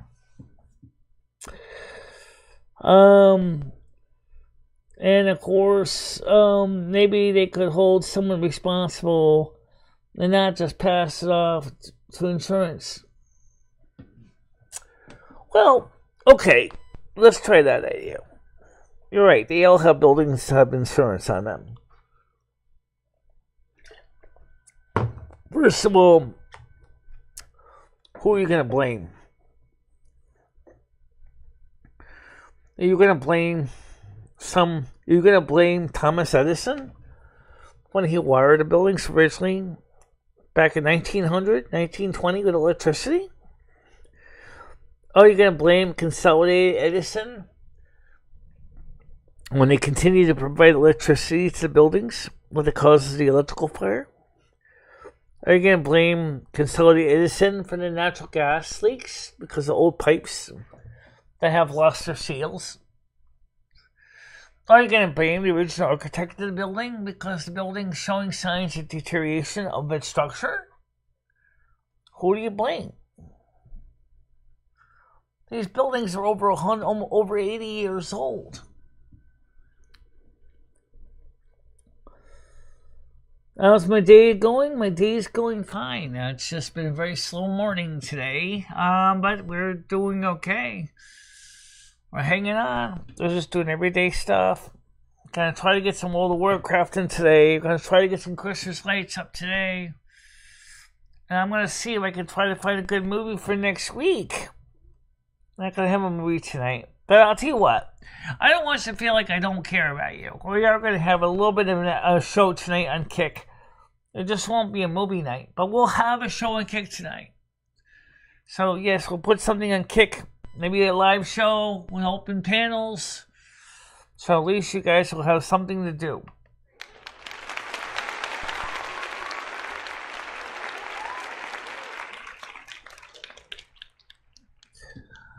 We do a lot of good stuff at Kick. I want to bring this up to the new people here. We have the Silvermoon Radio AM 1610 show on Sunday nights at 7 o'clock, which we've been doing for about 3 hours a day. Played last week, which was Sunday. We played rock and roll. A lot of rock and roll. And I still would like to try to get a Christmas one in.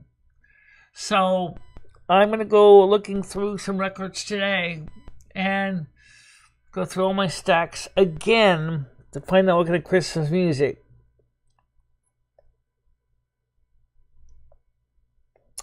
Oh yeah, you just mentioned another factor. Inspection subcontractors. These companies have a lot of clout, don't they? The city itself of New York doesn't have enough inspectors, so they hire these subcontractors in to inspect these properties. And that can result in some issues, like you said. A little bit of money exchanging hands is certainly a reality, unfortunately. But also, sometimes the inspectors themselves might not actually be able to see everything. Like Noodle said, do the inspectors necessarily come into everybody's apartments? That's a great question. Because I know that my inspector here, when he comes and checks the building out once a year, he doesn't exactly waltz in the door every year and go, okay, time for another yearly inspection. No. He does the outside, does the hallways, but he doesn't necessarily come into the apartments. Also, the fact is that landlords are not necessarily going to go out there and spend money to renovate apartments that are rented out. They want tenants to do the work, which is fine to a point. Except the problem is, depending on where you are, certain kinds of work need permits. And if you're renting an apartment, for example, let's say I wanted to redo the kitchen.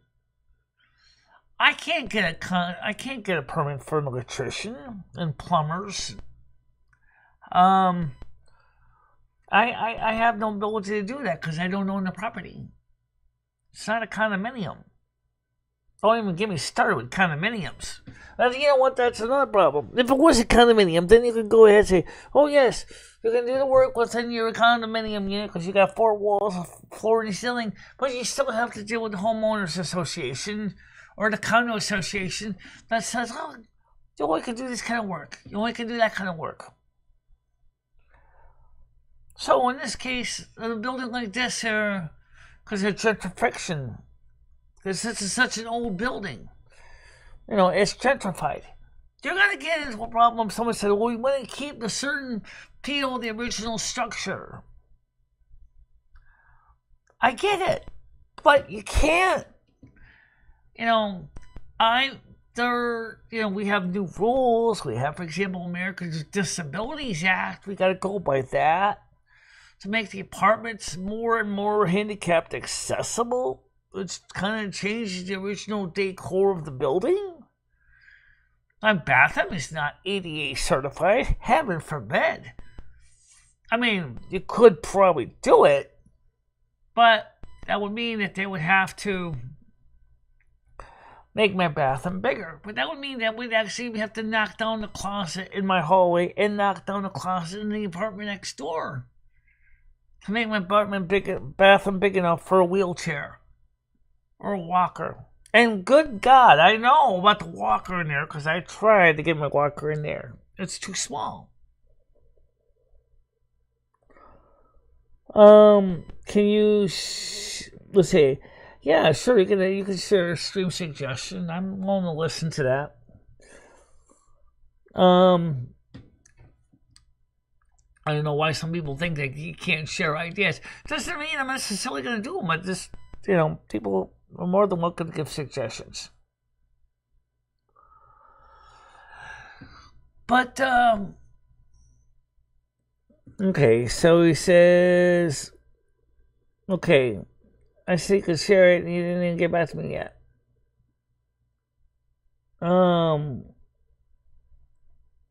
The problem is the violations don't slide. Let's get back to what somebody said about somebody trying to pay off inspectors. The violations are still noted. So, in my case, my apartment, I could tell you two things in this apartment. Actually, three. I can think of more than that, but I'll just take the ones I can look at right now. Number one, the bathroom. Is an original bathroom design when they built this building. 1911, okay? It has a tub, a toilet, and a sink. A thing with the tub. Why did you put it the way you did so there's a big empty space between the tub and the toilet that could easily have pulled the tub further back towards the wall so that you could have the door open up a full 180 degrees instead of just 90 degrees? The sink. The original sink was a very small, tiny sink that looked like something from a motorhome. That was very small. Unfortunately, the original valve seats went bad on the sink from Kohler. They couldn't easily replace it. So I ended up putting a whole brand new sink in. Now the sink sticks out a bit, so you can't really get around as easily. The tub. Because it's cast iron tub, I can use it, I can grab onto the sides of my tub and lift myself out of the tub. That's important because of my knee injury. The new fiberglass tubs. I don't know if they have that feature, and even if they do, they have to remember that, I have a weight problem. Like a lot of Americans, I'm not exactly thin.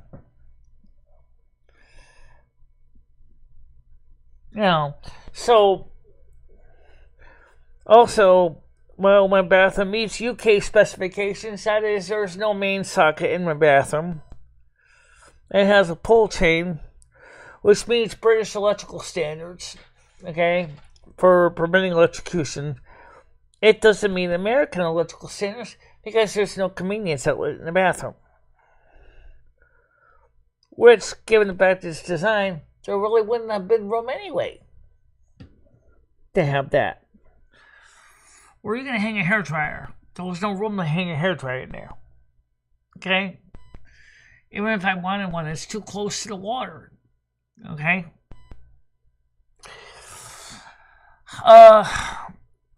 Living room and the apartment in general. Old drafty windows that need to be replaced. They are old. They are seriously, the wood is rotting away. The windows have got to be done. This is something that could have been done. That I'm sure they'll tell you right now. The landlord's going to tell you straight out. The problem is if I replace your windows, I got to replace all of them at once. because the whole building needs work, not just your apartment. It says, I see that you stream on more than one platform, so why don't you use some good and professional layouts to your stream? It really makes your stream more attractive and attractive. You would think so, but unfortunately, being unregistered blind, one of the biggest problems is I don't really use my eyes as much because of my eyesight. I'm registered blind. So I use my hearing. And for me, it's more vocal.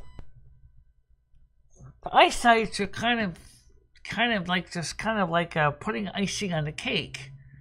It's not the cake. I know some channels that really, really promote the visual opticals and are very skilled at doing them.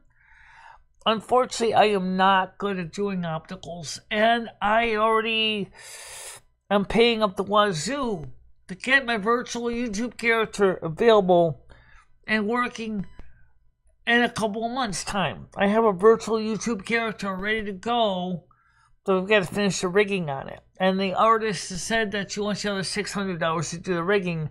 I told her I'll try to get that paid off for her in June so that she can do the rigging. So, unless somebody wants to provide features or help to make that happen, I'm on a fixed income, I'm on disability. I need to watch my budget. I can't throw out thousands of dollars on custom characters. Like I said, my $1,200 to $1,400 virtual YouTube character is going to take, I can't finish paying for it until June of 2024. Relative. That's relative, though. All right, not expensive. Well, that's relative. That depends on who you're asking. For some people, spending $100 is not expensive. Whereas some person spending $100 can be 1/12 of their income per month. And so you have to keep that in mind. What is considered inexpensive to one could be a real financial deal breaker to another person. Yes, I'm on Discord, but we don't have a public link. If you want our Discord link, I will send it to you right now.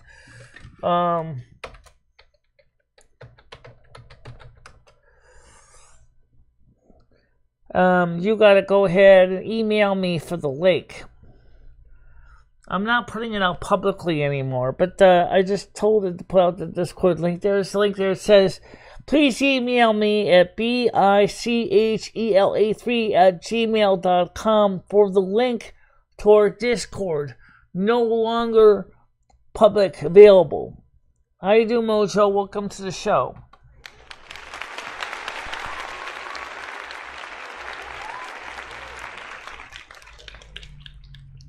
We should put the pin up on the screen so that the people on Kick can see it, because they can't see it. Okay, so we'll do that. Let's put this up on the screen so you guys can see the chat, because I keep forgetting you guys can't see the chat. Let's see, where is it? To Twitch chat, stream chat, YouTube's own chat. Nope. Restream chat. Turn off that one. Good enough. Good enough. There we go. I can see the chat there, so you can see what's going on. It's because you see, like I said, Kick audience can't see the YouTube side. And so now you can see something. Unfortunately, the followers linked in the below kind of. I follow you on Twitter. Cool. Congratulations. So DM me a message on Twitter and I'll give you a link to the Discord. So just send me a message on Twitter. Just ask nicely for the link to the Discord and I'll send it to you.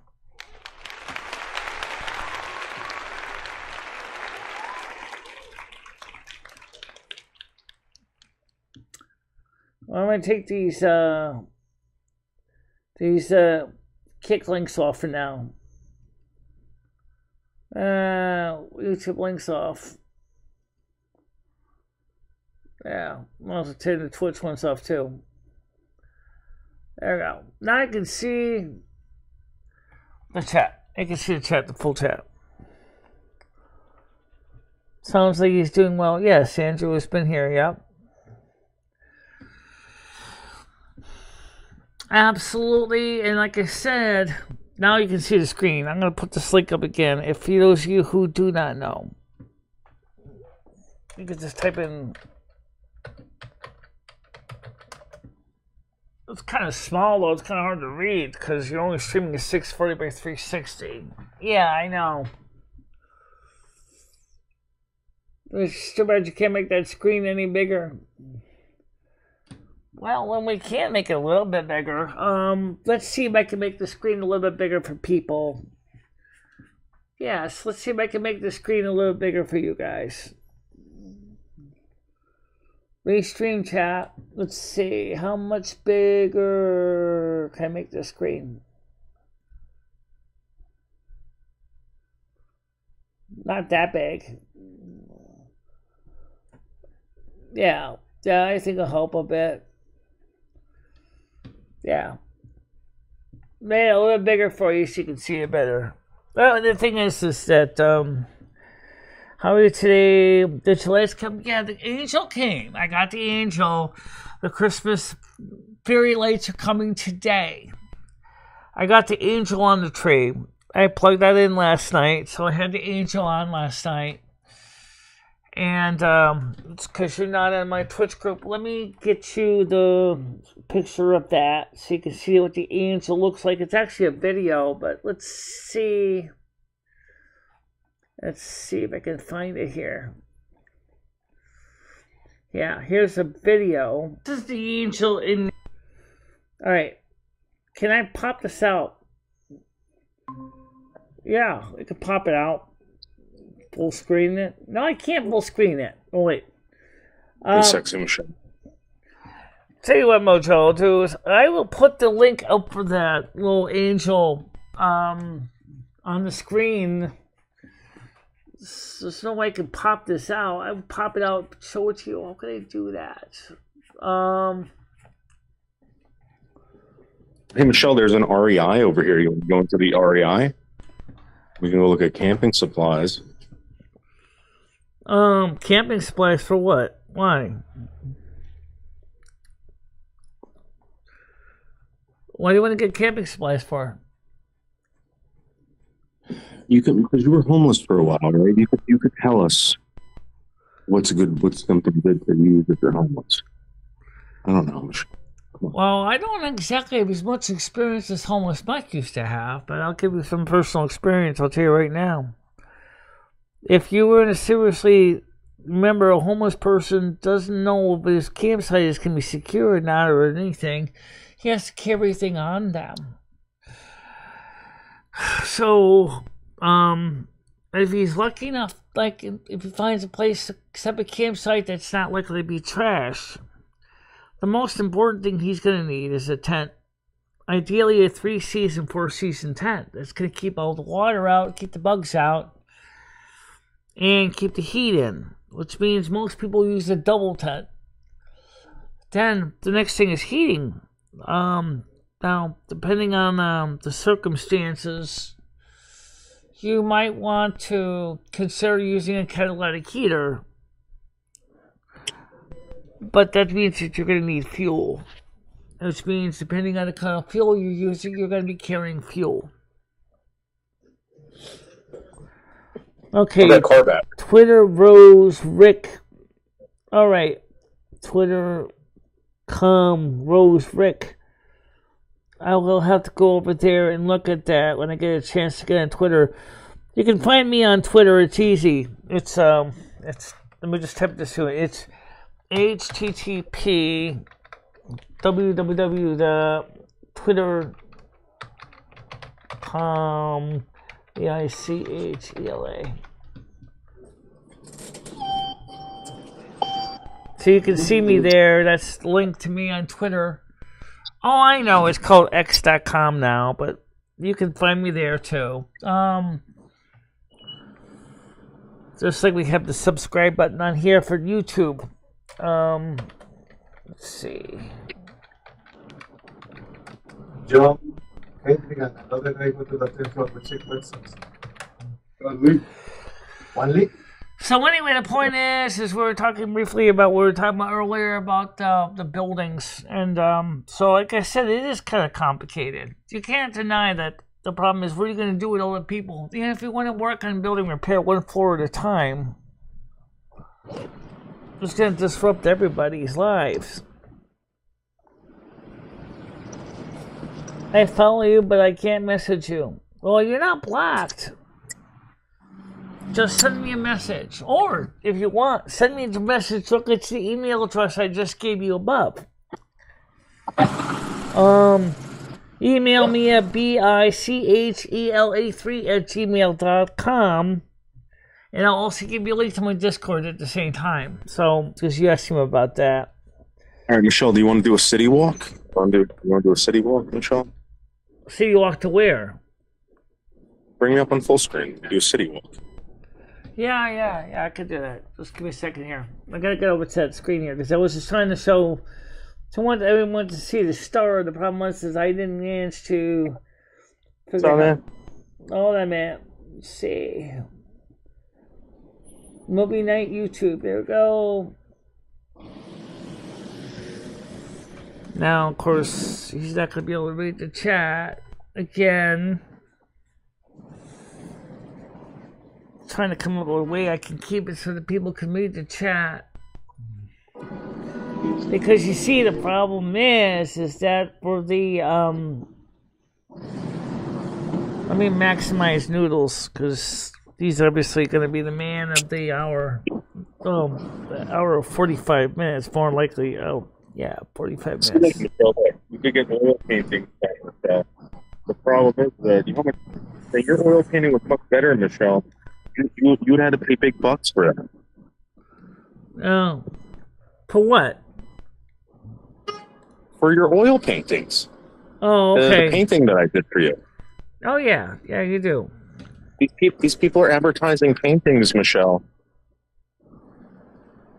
I follow you. Okay. I need to follow back. All right, I'll try Michelle, to... There's a women's retreat, January 12th through the 15th. Rick, I'll try to take care of that. Just email me at the email address I already gave you, just in case. Video editing services. Okay. Somebody tells me that's not going to be cheap. Well, I don't know, Michelle. I mean, I'd like to try to do something custom for my channel, but I don't know how I'd ever get the money to pay for some of those people. You can become a pet I heard detective, people Michelle. were bidding on the MMD dogs. picture. In Manhattan, you could be a pet detective. Well, I don't know. I didn't hear anybody asking me about bidding on it.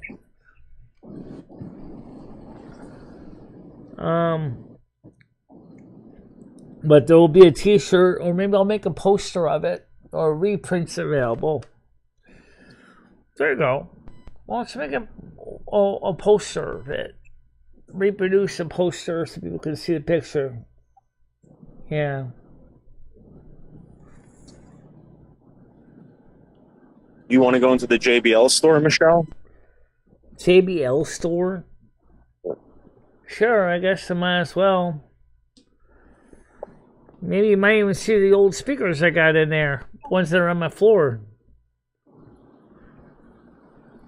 They're bookshelf speakers. 4 speakers. Well, Michelle, it's the JBL store. Yes, what do you need? Hey, how are you? Yep. What do you, they have, you can hook this up, Michelle. Check this out. For $600. So you can hook this up. What is that? To is that a stereo? your record player. You wanted to hear anything? Here's a turntable, Michelle. Headphones, yeah. Look at this turntable. $399.95, Michelle. Yeah, that's going price for someone else, yeah. So you can get this, and you can hook up all your JBL products to it, Michelle. Yeah. Bluetooth headphones. You need a new headset? Right headset, yeah. I could use one for the studio. It's the other room. Yeah, but you can get that, Michelle. Those light up. I sent email and I said something. Okay, great. I will get to you after the show is over. Let's just let you know that. So they got these stores, this JBL store. What do they got for floor speakers? For speakers? Yeah, like the speakers on my floor. I know they're an older model. There you go. $600, Michelle. How about ones with LEDs in them? You want to get this one? This one's $600. Michelle. Wow. Got a bass boost on it. That's just a speaker? Or is that a complete entertainment system? Got bass, treble, and echo. Okay. Same with that one. So they're big Bluetooth You get wireless mics. speakers. Wireless microphones. Stuff like Yeah. that. Yeah. Yeah, I admit they're kind of funky. What are you talking about? There you go. There's the green ones. Same kind of idea. Well, they're about the stand-up. These stand-up ones are like $600. They got wheels on the shelf. Basically, you can take this out when you do your live streams and cart it around. Right, well, that makes sense, yeah. Because those don't look like there's something to use in your home. That you So can, for you though. to do your thing, right, where you can play parties, Michelle, Right. you would have to get something like this with $600. Yeah. Yeah, so it's a complete speaker and amplifier combination. Yeah.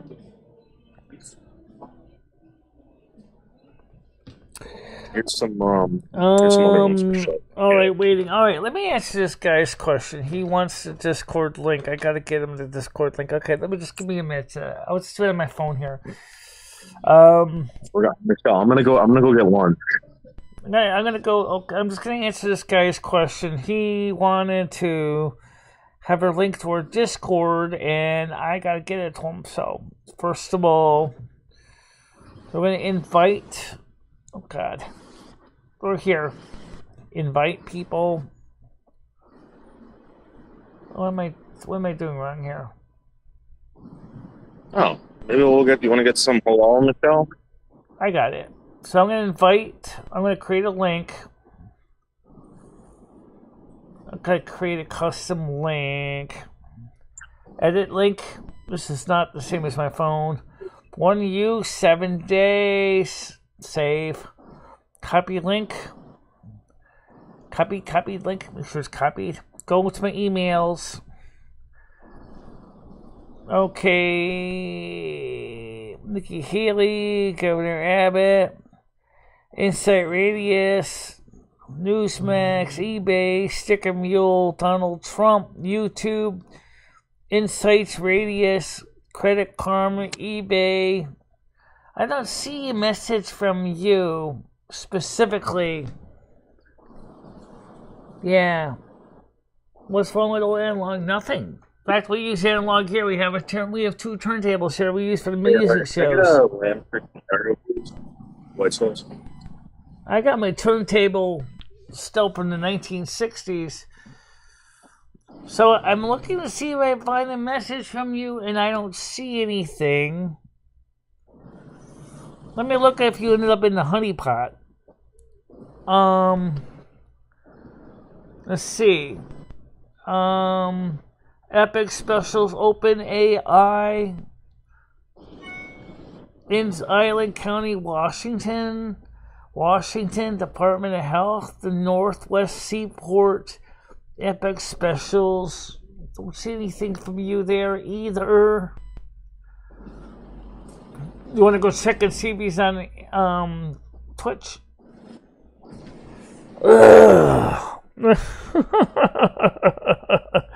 Yeah. So anyway, how come you can hardly ever find any nice, high quality made speakers and stuff that don't look like everything is molded plastic these days? I mean, like, I noticed that. Like, some things are just, like, made, like, cheese-o-matic. Okay, let's see. Do I have any emails? Do I see any follows? I see... Oh, yes, Rose Rick. Okay, follow Twitch. There we go. Now I can send you a link. Alright, now I'm going to send you a message. I'm going to message you. Okay. So I'm going to send you the Discord link. Link to Discord. To Discord.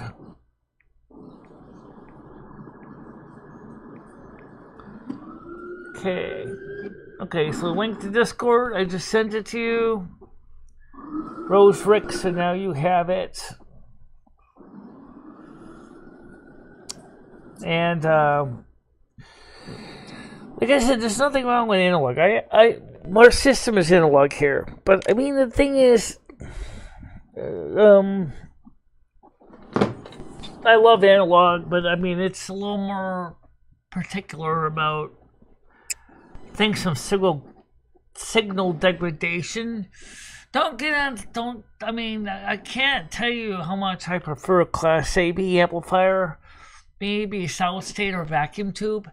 But the sad truth is everything is Class D these days. That food van has tasty food. I'm sure it does. But New York probably has some very tasty prices. Not cheap. It definitely is big enough. Look at all this stuff to get a pretty full-length window.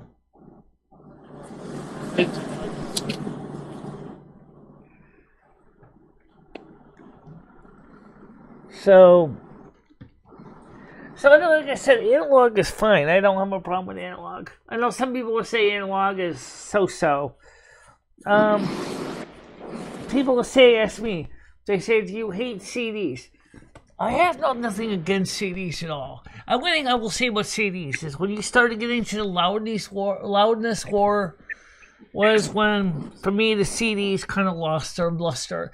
Because back when CDs first came out, there was a lot of companies promoting the dynamic range of the CD and say how good it is. The fact is, you don't have surface noise, you don't have tape hiss. It's just either there or not there. And that was great. I liked CDs and that. I liked the ability to plug, slide a CD into my CD player and then just go jump to particular tracks. And that was great. The problem was when they started doing the loudness war and over-compressing the sound to the music, where it was just absolutely blowing my ears in. And the dynamic range, that was the beautiful piece of CDs was being basically stripped away. That was when I think CDs kind of lost their interest in me. And MP3s just carried on where they left off.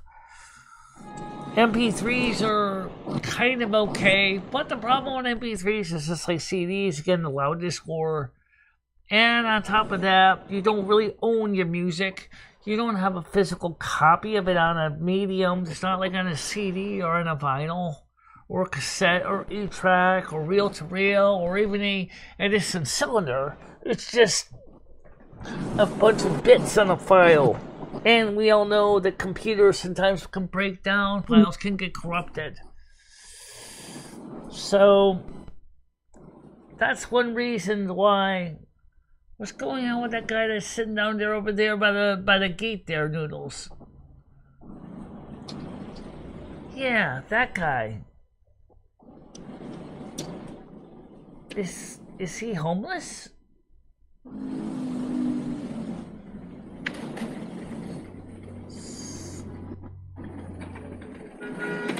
Looks like he's homeless. Is he trying to sleep like that?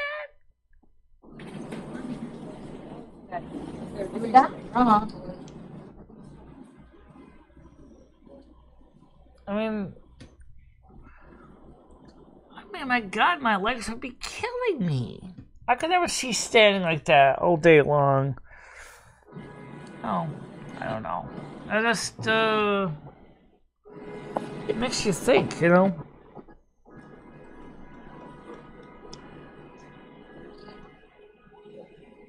Maybe.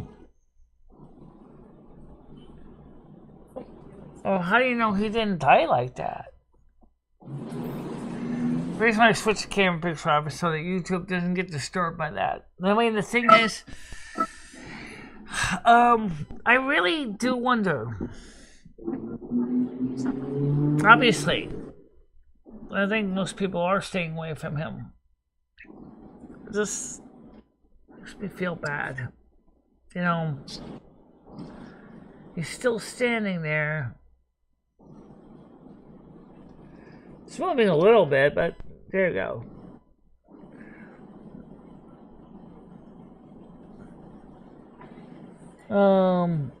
Yeah. It's sad, though.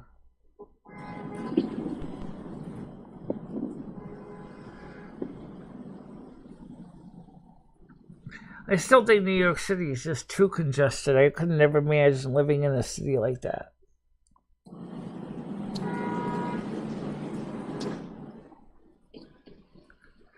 Yeah.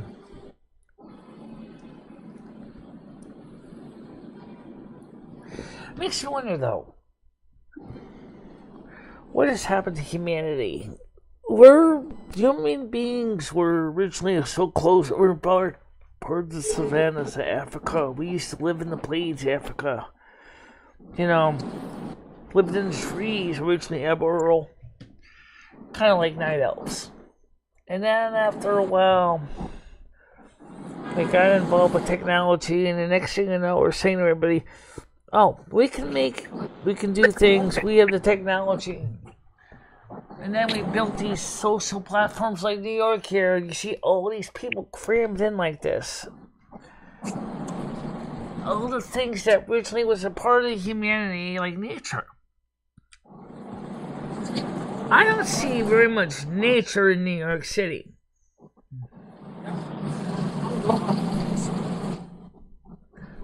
I don't see a blade of grass anywhere. Most close there isn't.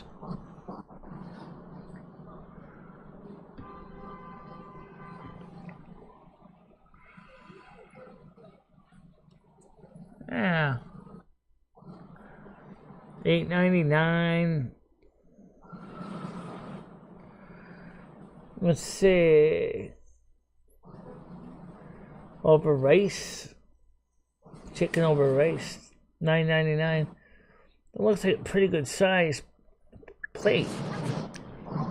Food there. Okay.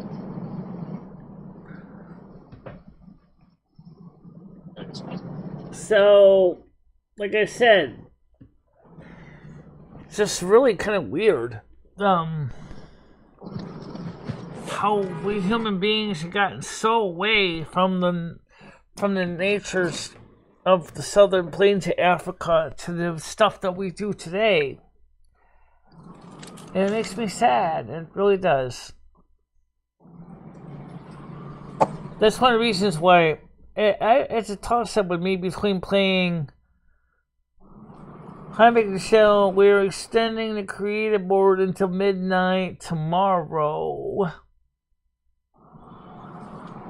The summer to give you more time to share your opinions. Okay, I gotta go back and do that, I guess.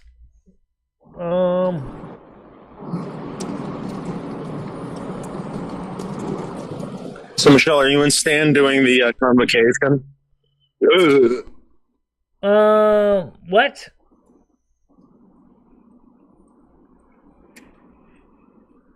Are you and Stan going to the park and doing that fucking... I don't know. That satanic shit? I don't know if it's going to be in the park. I haven't heard any more about it.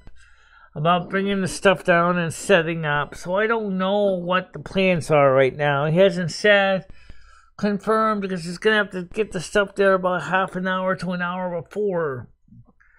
Then maybe go pick another one up with one of those little lights, little flashlights, so we can have a second one to kind of fill in the second light source so they'd be able to see me well lit. So then, of course, it's going to be 3 degrees Celsius, which means the batteries are going to be kind of cold. So we have to find a way to keep the batteries warm. Watching you in the car and giving you a thumbs up. Thank you very much, Philly. Much appreciated. Much appreciated.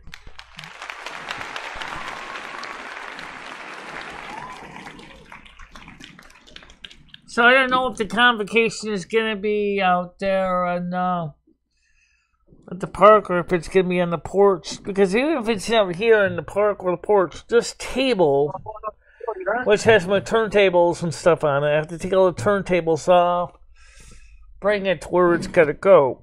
So if it's gonna go to the park, it means we gotta shove it in Stan's car, along with the candles, the incense, the lights, some kind of way for Stan to hold the microphone. Maybe bring a couple XLR plugs to plug in the microphone. Stan's bringing a microphone? What's that? Stan is bringing a microphone?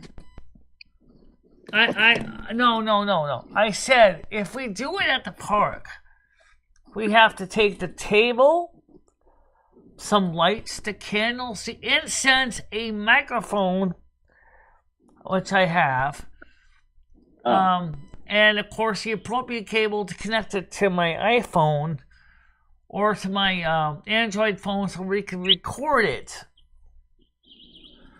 Or maybe this year it might be easier to do it inside the studio. Because I don't have a crew to help me do all the stuff in advance. Unless I can get the town of Winston to give me access to mains power at the bandstand. Maybe they would let me connect into the bandstand and plug it into an outlet up there to make sure we can have power. That'll be an idea. Yeah.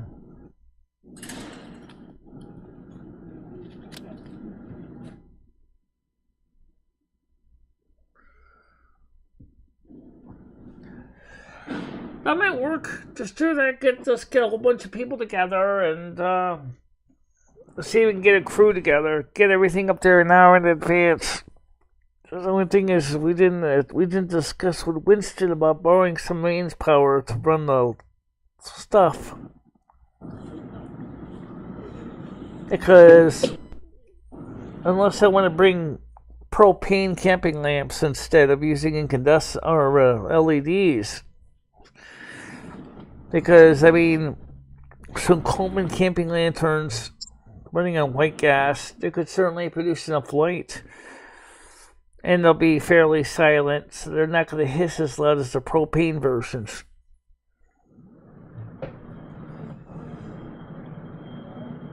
So those are things that we need to figure out, is how we're going to get power and keep the lights running and keep the cameras warm enough that the batteries are not going to die.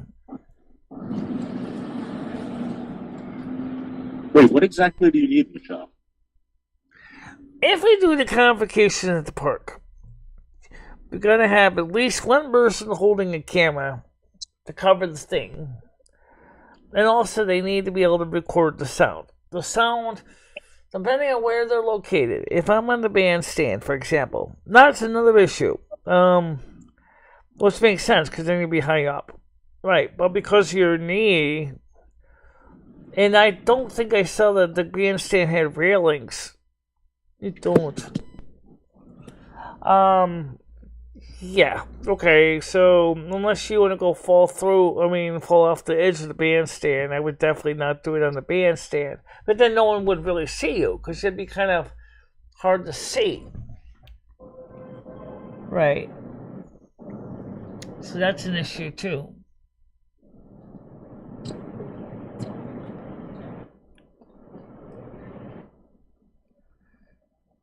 So why can't you just do it like you live stream? I can. I could do it in the house here. We could do it in the studio like we do now. Like you did originally a couple years ago. You did inside the studio here in the other room. Which makes sense because the camera's already there, microphone's already there, power's already there, lights are already there. It doesn't matter where you shoot it. It's just, Michelle deep down wanted to do it outdoors. But at the same time, freezing my ass off isn't exactly that much of an exciting thing.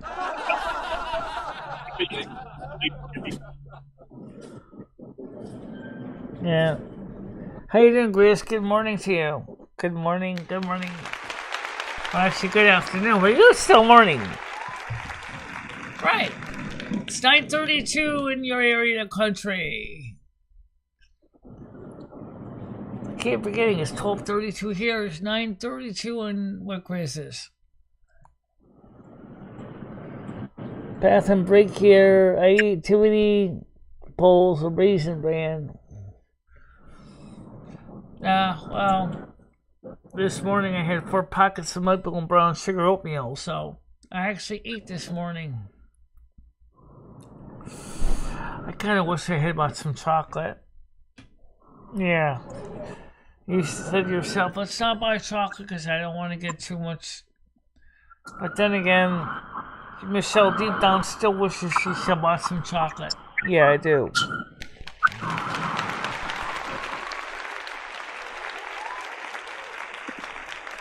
Yes, she was an extremely extraordinary woman.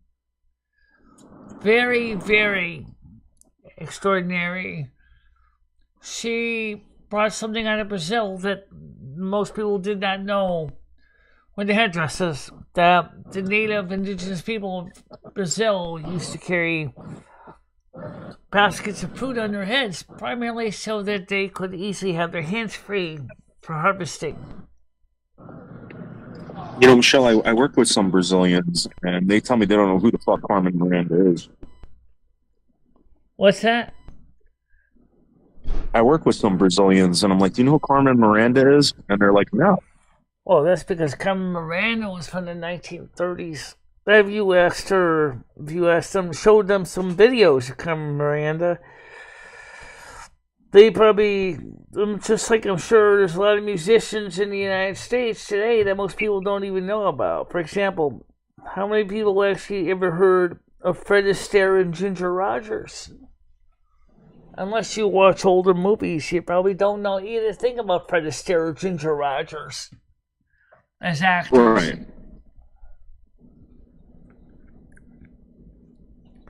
There's one of you cheese graters. Those grates on the streets of New York, they call them the cheese grater. Yeah, you slide on those things and you'll be definitely be shredded. They are sharp. They are very sharp.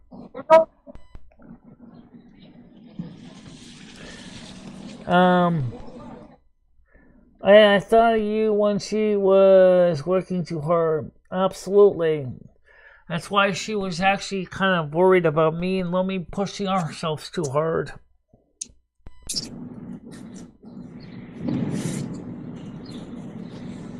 Have you done any work yet? Asks Grizz.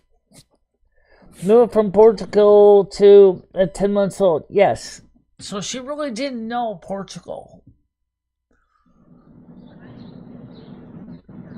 You're absolutely right. She did not know Portugal. She was less than a year old when she moved from Portugal to Brazil. So for Rio de Janeiro.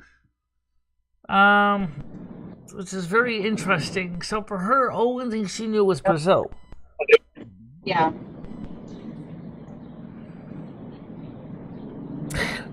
Brazil was still a colony of Portugal, I believe, at the time. She's still very well revered in Brazil because of the fact is that she did a lot of fantastic things to actually bring culture and awareness to the world around them. If it wasn't for some of the stuff that she was doing, like teaching people how to do the samba and showing the musical styles of Brazil and the headdresses, people probably would never have known much about the indigenous people of Brazil. Even the president of Brazil at the time realized that. Carmen Miranda was a good way to bring awareness into the the Brazilian home into life into the people. Hey, That Michelle, was do you just know that what- Grizz also does the dressing? He was dressed like his wife was wearing his wet clothes last night. He was cooking chicken. He says, have some done any work yet? Move from Portugal, yep. She is very revered still in Brazil, yep. Gotta go, says Grizz. All that heavy head wear must have took its toll when she was a hard worker. You're right, most of the stuff back then was felt. Most of the fruit was not actually real fruit, of course. It was the equivalent of the variation of wax and plastic fruit. The woman of the tutti frutti had. Remember, the original Brazilian women that were wearing those were actually carrying real fruit, and they were actually using it during harvest time. But they weren't normally dancing the samba at the same time, but they were. The indigenous women were doing samba dance too with the fruit on the head, or synthetic fruit. But in the poor communities, they often would use the real deal. I gotta fix this chair. My pillow keeps sliding out. So that's the reality, is that there's a lot of neat stuff about Carmen Miranda. And she's was really successful with 20th Century Fox. She actually bought out her contract.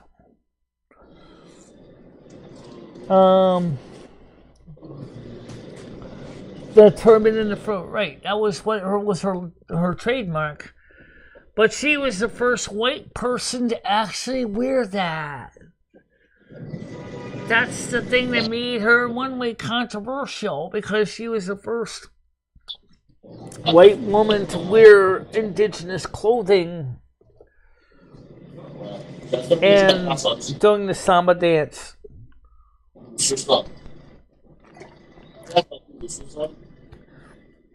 And people still know her as a woman in the tutti frutti hat, even to this day. Go look back at the history. Go back and look at scrapbooks, magazines from the 1940s, especially entertainment magazines. She was featured a lot. Yeah, I felt bad she lost her baby, but she also, unfortunately, she lost her own life. It wasn't just her baby. She never got a chance to be a mom. I hope not. I think it would have been very interesting if Carmen Miranda did become a mom. I wonder if there would have been a younger generation doing some of the same things that her mom was doing, or his mom was doing. And then maybe his or her children in the woke movement, heaven forbid, I could just visualize this, will be some male Carmen running around wearing his great-grandmother's tutti frutti hat and maybe redoing Weekend in Havana. I wonder how that would go.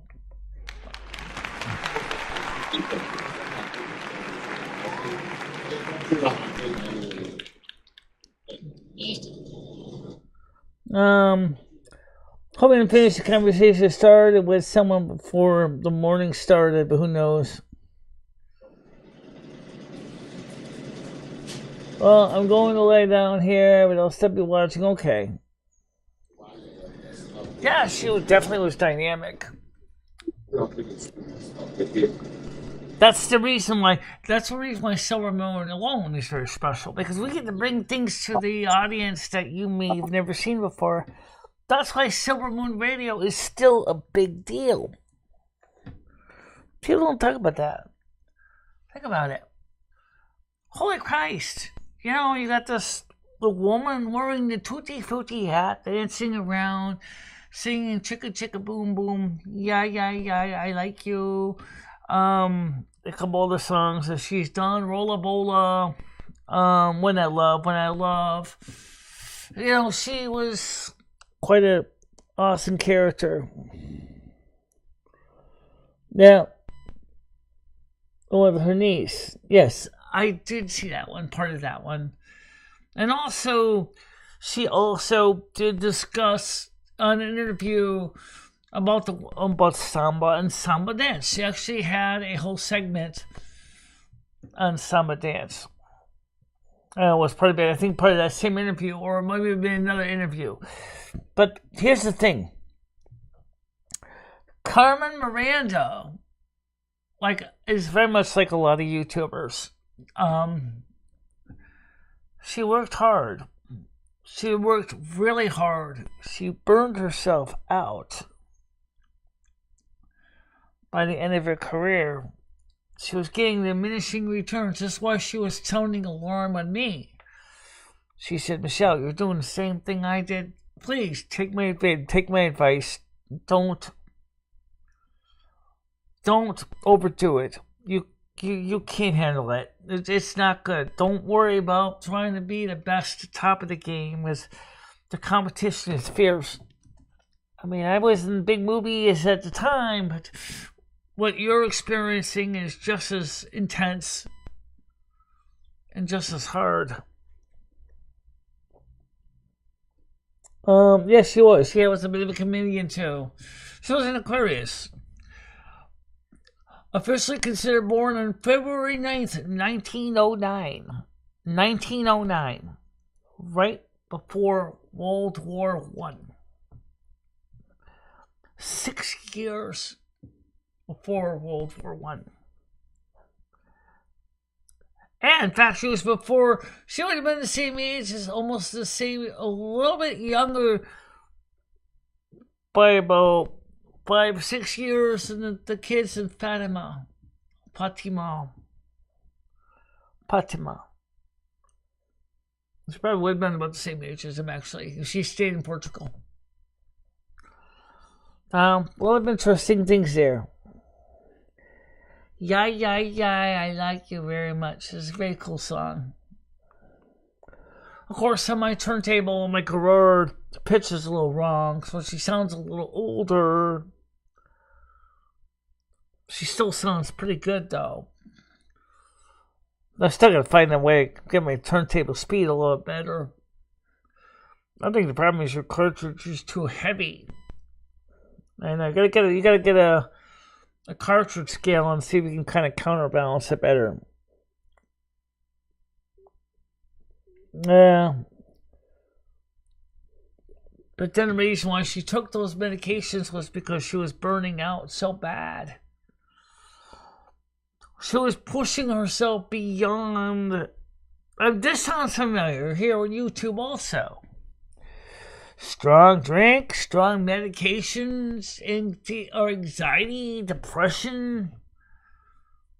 So I'm sure she had her own trolls back then too. And media, magazines, newspapers, putting her down. Well, like I said, that's the reason why I have a lot of empathy for Carmen Miranda. I know what she's going through. You've seen it on my own channel. Okay, I'm not on 20th Century Fox. I've never been in any motion pictures. I haven't been on any radio shows. I haven't cut any records. But I'm on YouTube every day. And in my way, it's kind of like my variation of what her social media was then. Magazines and the paparazzi and the motion pictures and managers and handlers and publicists. Today, 21st century, if Carmen Miranda was alive now, she'd be doing the same thing I'm doing, along with television spots, commercials, probably be a YouTube influencer. We're still burning the candle at 3 places, on each end and in the middle.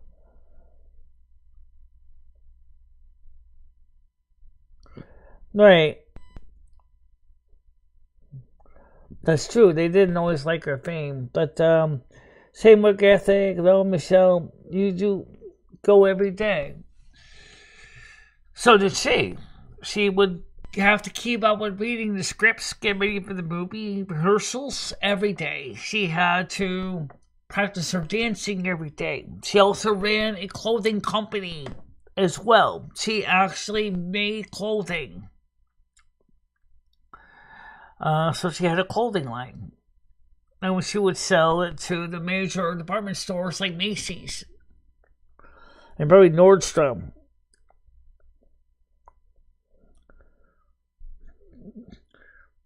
And then, of course, it turns out her husband that she married in the 1950s, turned out he wasn't a nice guy at all. He was, from what I've heard, he was a tyrant. A perfectionist and smart. Yep, absolutely. Absolutely, just like me.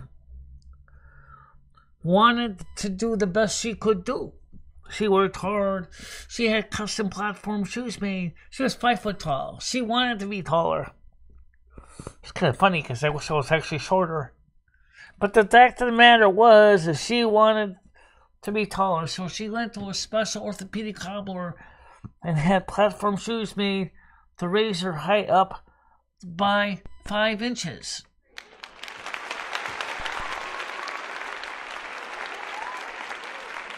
Absolutely. Absolutely. He was a creep. And I bet he helped drive his wife away to her end with a long schedule, trying to push his wife to do more money, more of this, more of that. Instead of saying when she was carrying her child to term and going, listen, Carmen, why don't we just take a little bit of a break for 9 months? I want my child to be healthy. I want you to be relaxed. I want you medical care provided for. No. He was like, get out there and make more money. Yeah. 5'1" and rocking. Yeah. I want to be shorter. I become randomly like, why do you want to be shorter? What could you consider good height? 5'5"? You're crazy. You want to be 5'5"? I wanted to be 5'7".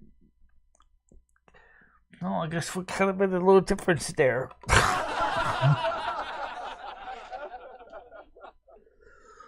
You try being 5'8" sometime. I'll tell you a secret. I really have a hard time finding clothing in some cases in 5'8". I used to be taller, but as I got older, which happens to a lot of people, gravity kind of squishes you down a little bit. So I went from 5'11" down to 5'8". And you know what? Mother God, please take off 3 more inches. Oh, absolutely, I agree with that. The fact is, he was doing that to his own wife. That tells you how much he really saw her more as a cash cow than as a lover. What a horrible way to live. Oh, yeah! Creep. Oh, yeah!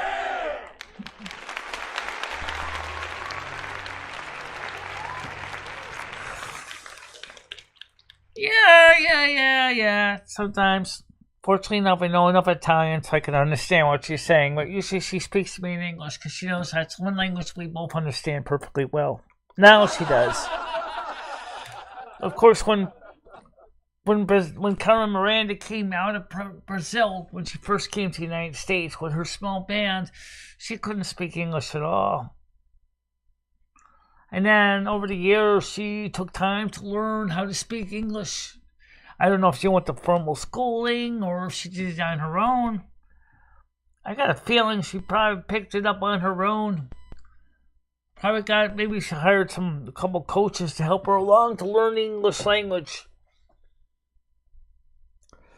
You could say she definitely had elevator shoes before they even became a thing in the 70s. She actually had shoes that raised the height of her height up by 5 inches. She had platform shoes before they were a big deal in the 1970s.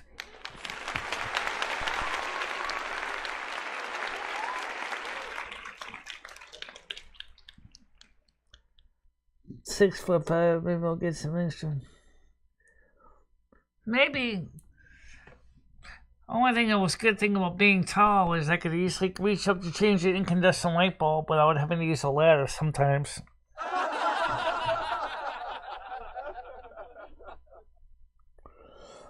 Yeah, she did. Yes, she did. She was told that because that was kind of her trademark, and Fox knew that. Because that's why if you listen to some of her accent, it's actually really kind of forced to sound as extreme as it was. But really, when you talked to her when she was kind of relaxed and she was more like me, she sounded kind of just like you too. It's that kind of a softer voice than me, kind of like a mellow kind of voice. And she was discussing samba with one interviewer. She wasn't trying to do kind of forced accent inflections. And she sounded just like me, just very much just like I do right now. You know, not too forced, not too extreme. An average Jane Doe talking to you about the performing people at Carnival doing samba.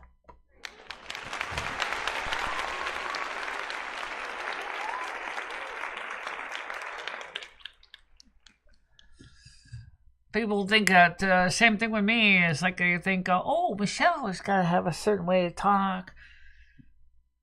But they don't push as much, but you can sometimes hear it. Sometimes I'll push out, you know. And just like Bunny. Bunny, if you ever watched Grave to Yard Girl, the way she talks in her show, in the interview is different, same way. When she's on the show, she goes, "Hi, I'm Bunny. Today we're going to be showing you this product. Does this thing really work?" When you talk to her to his interview, she's like, "Yeah, my name is Bunny. I run a channel on YouTube, and it covers different things, products, clothing, furniture, whatever."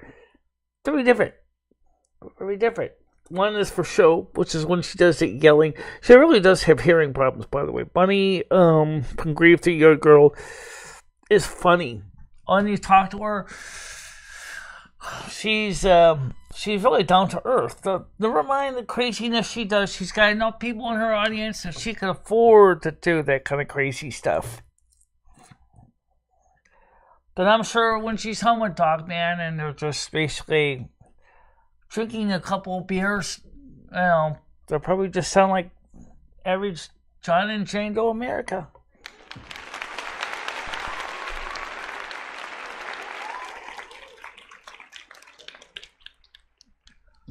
Well, I agree with the British accents are hot, darling. Unfortunately, not all British accents are the same. There is over 100 different accents in the UK, and a landmass that is only less the size of Minnesota, which is so peculiar. Yeah.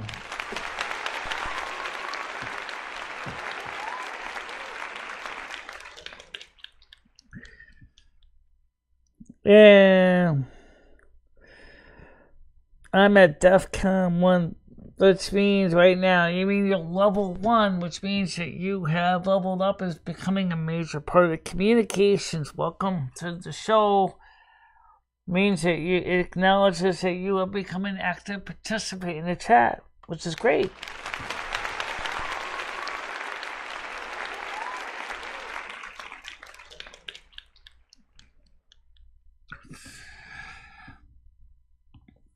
But you know what, though? I was listening to her sing one of the songs, the American, South American Way. I was listening to her singing it on my stereo. It sounded like she was singing it South American Way. And knowing something about Brazilian and knowing something about the accents and the marks, the only way you can see an S in the end of South American Way is if she put an H, if it wasn't necessarily silent. Because if you said it's South, that would be South American way. But if you actually use the H as a glide, it would sound like South American way. It's a pretty cool song, by the way. Just take a listen to it. It's kind of cool. We'll probably be playing some Carmen Miranda on the show again soon. Oh yeah! Yeah. What about other women who suffered unduly for the arts? Even modern ones. You know, we mentioned Amy Winehouse. What about the other actors and actresses today? The industry has a way of basically grinding you up and turning you into, expendable. Which is kind of sad, but it's true. It really does. The industry, it's almost like artists, talents, actresses, musicians. They're like expendable, disposable. Oh, well, gee, I see that your music career has taken a dump. Guess what? We don't need you anymore. Take a hike, Oh no! And then what happens to the poor guy? Well, if he happens to get out while he's still doing good, he probably will still go ahead and make money in the royalties of the music and the artwork they've done or the performances they've done.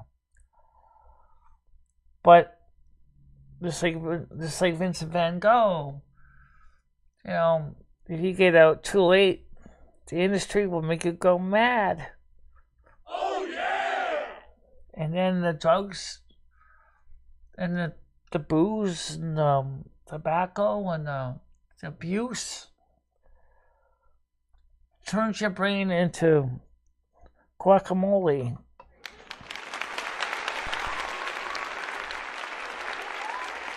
Yes, I know.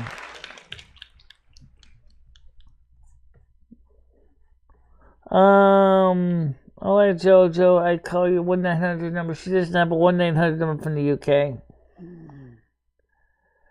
Just like YouTube, though. Let's be honest. What's YouTube become? YouTube is the same way. Millions and millions of content creators on YouTube. I have no idea of the number, but let's just say a lot of people. They're competing against... How many live streams are on right now? I have no clue. How many people are actually... no matter what, even the big guys like Mr. Beast. How many of these people are being told by their managers, especially the big guys like Mr. Beast or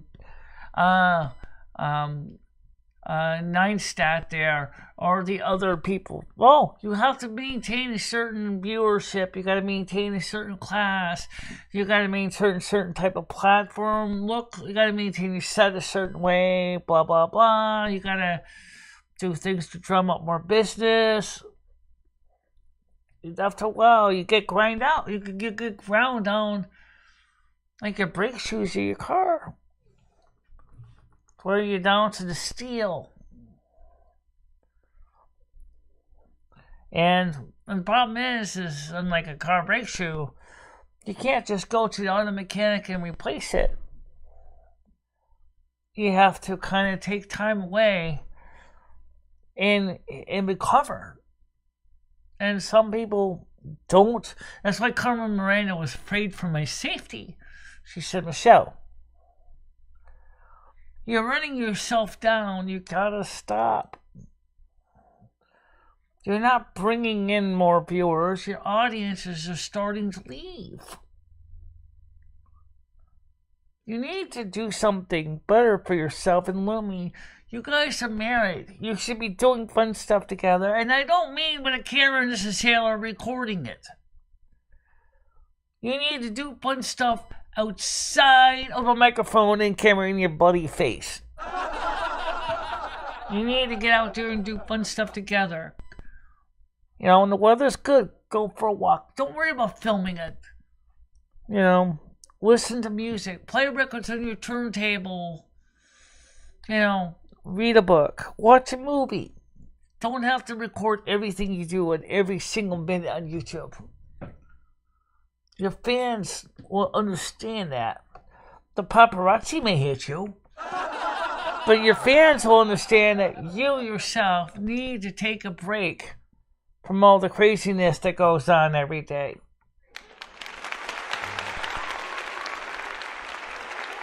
Thank you very much. Yes, I did send you the message, Rose. I'm hoping that you will come to my Discord.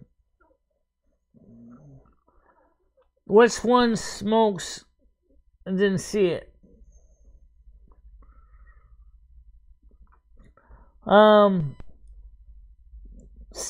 Says, okay, that's the Angel. I don't know much about how those emotes really work over on YouTube, but the thing is, that's one of the reasons I have a lot of respect for Carmen Miranda. Just like I do for Amy Winehouse. What the difference is that Amy Winehouse, at first I didn't really think much about Amy Winehouse when I first listened to her. I didn't understand what she was trying to say. And then I began to understand it a bit better from personal experience. And then I realized, wait a minute, Amy Winehouse is not much different than me in some ways. No, I never got involved with drugs, alcohol, stuff like that. But the constant pressure to push yourself beyond your safe points, I understand 100%. Oh yeah! Rambo said they wanted to record me and the honey doing fun stuff, but she said no, party pooper she was. Because the difference is not everybody wants their life on YouTube or any other platform. That's why Lumi agreed with Carmen Miranda that there's times when you should just turn the camera and the microphones off behind closed doors for a reason.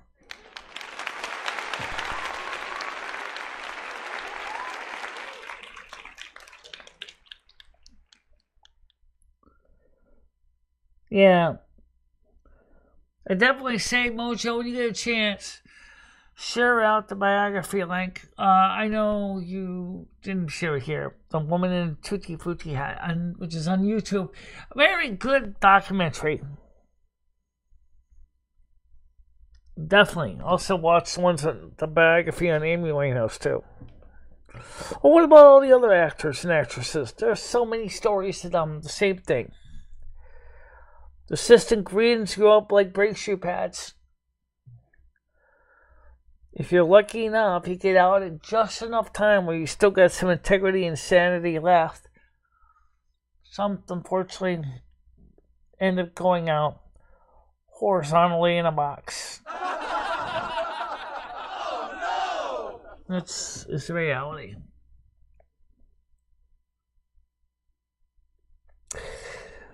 Well, you know, the thing is, tonight, 7 o'clock, we're not going to be having a movie night, but we will do something on Kick. I promise you guys. Just to let you know. We'll do something tonight at 7 o'clock. We'll have another night show.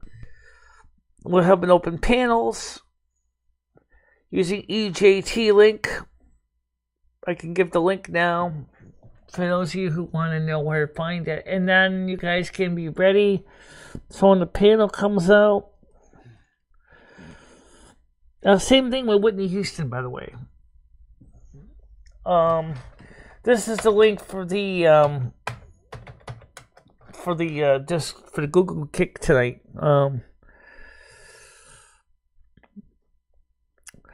Whitney Houston had the same thing, right?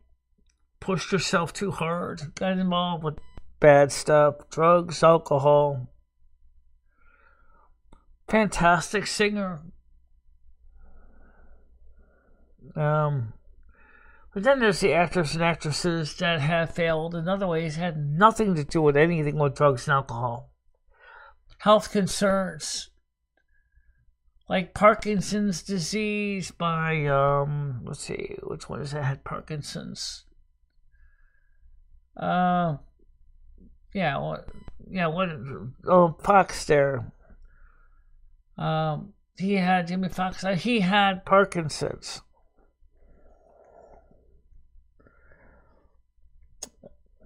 Love to see more people check out the stuff. We definitely could put. This is the reason we do show on Kick, because Kick, we can do things that we can't do here.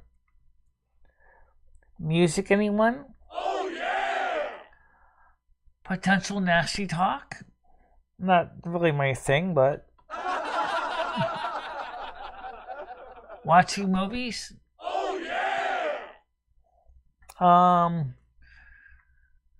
Covering things that YouTube will not allow. That's another option we can do on Kick. Oh yeah! Okay, I will check out your Discord and I will be there in a little bit.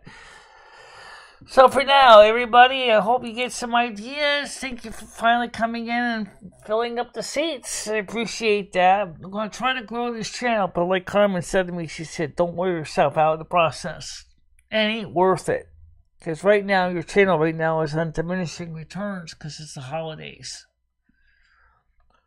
So take time away and have a good time and with Lomi and focus on family things. But for now, I bid you guys adieu. I'll talk to you later. Stay out of trouble. Bye-bye. Bye-bye, guys. Bye-bye.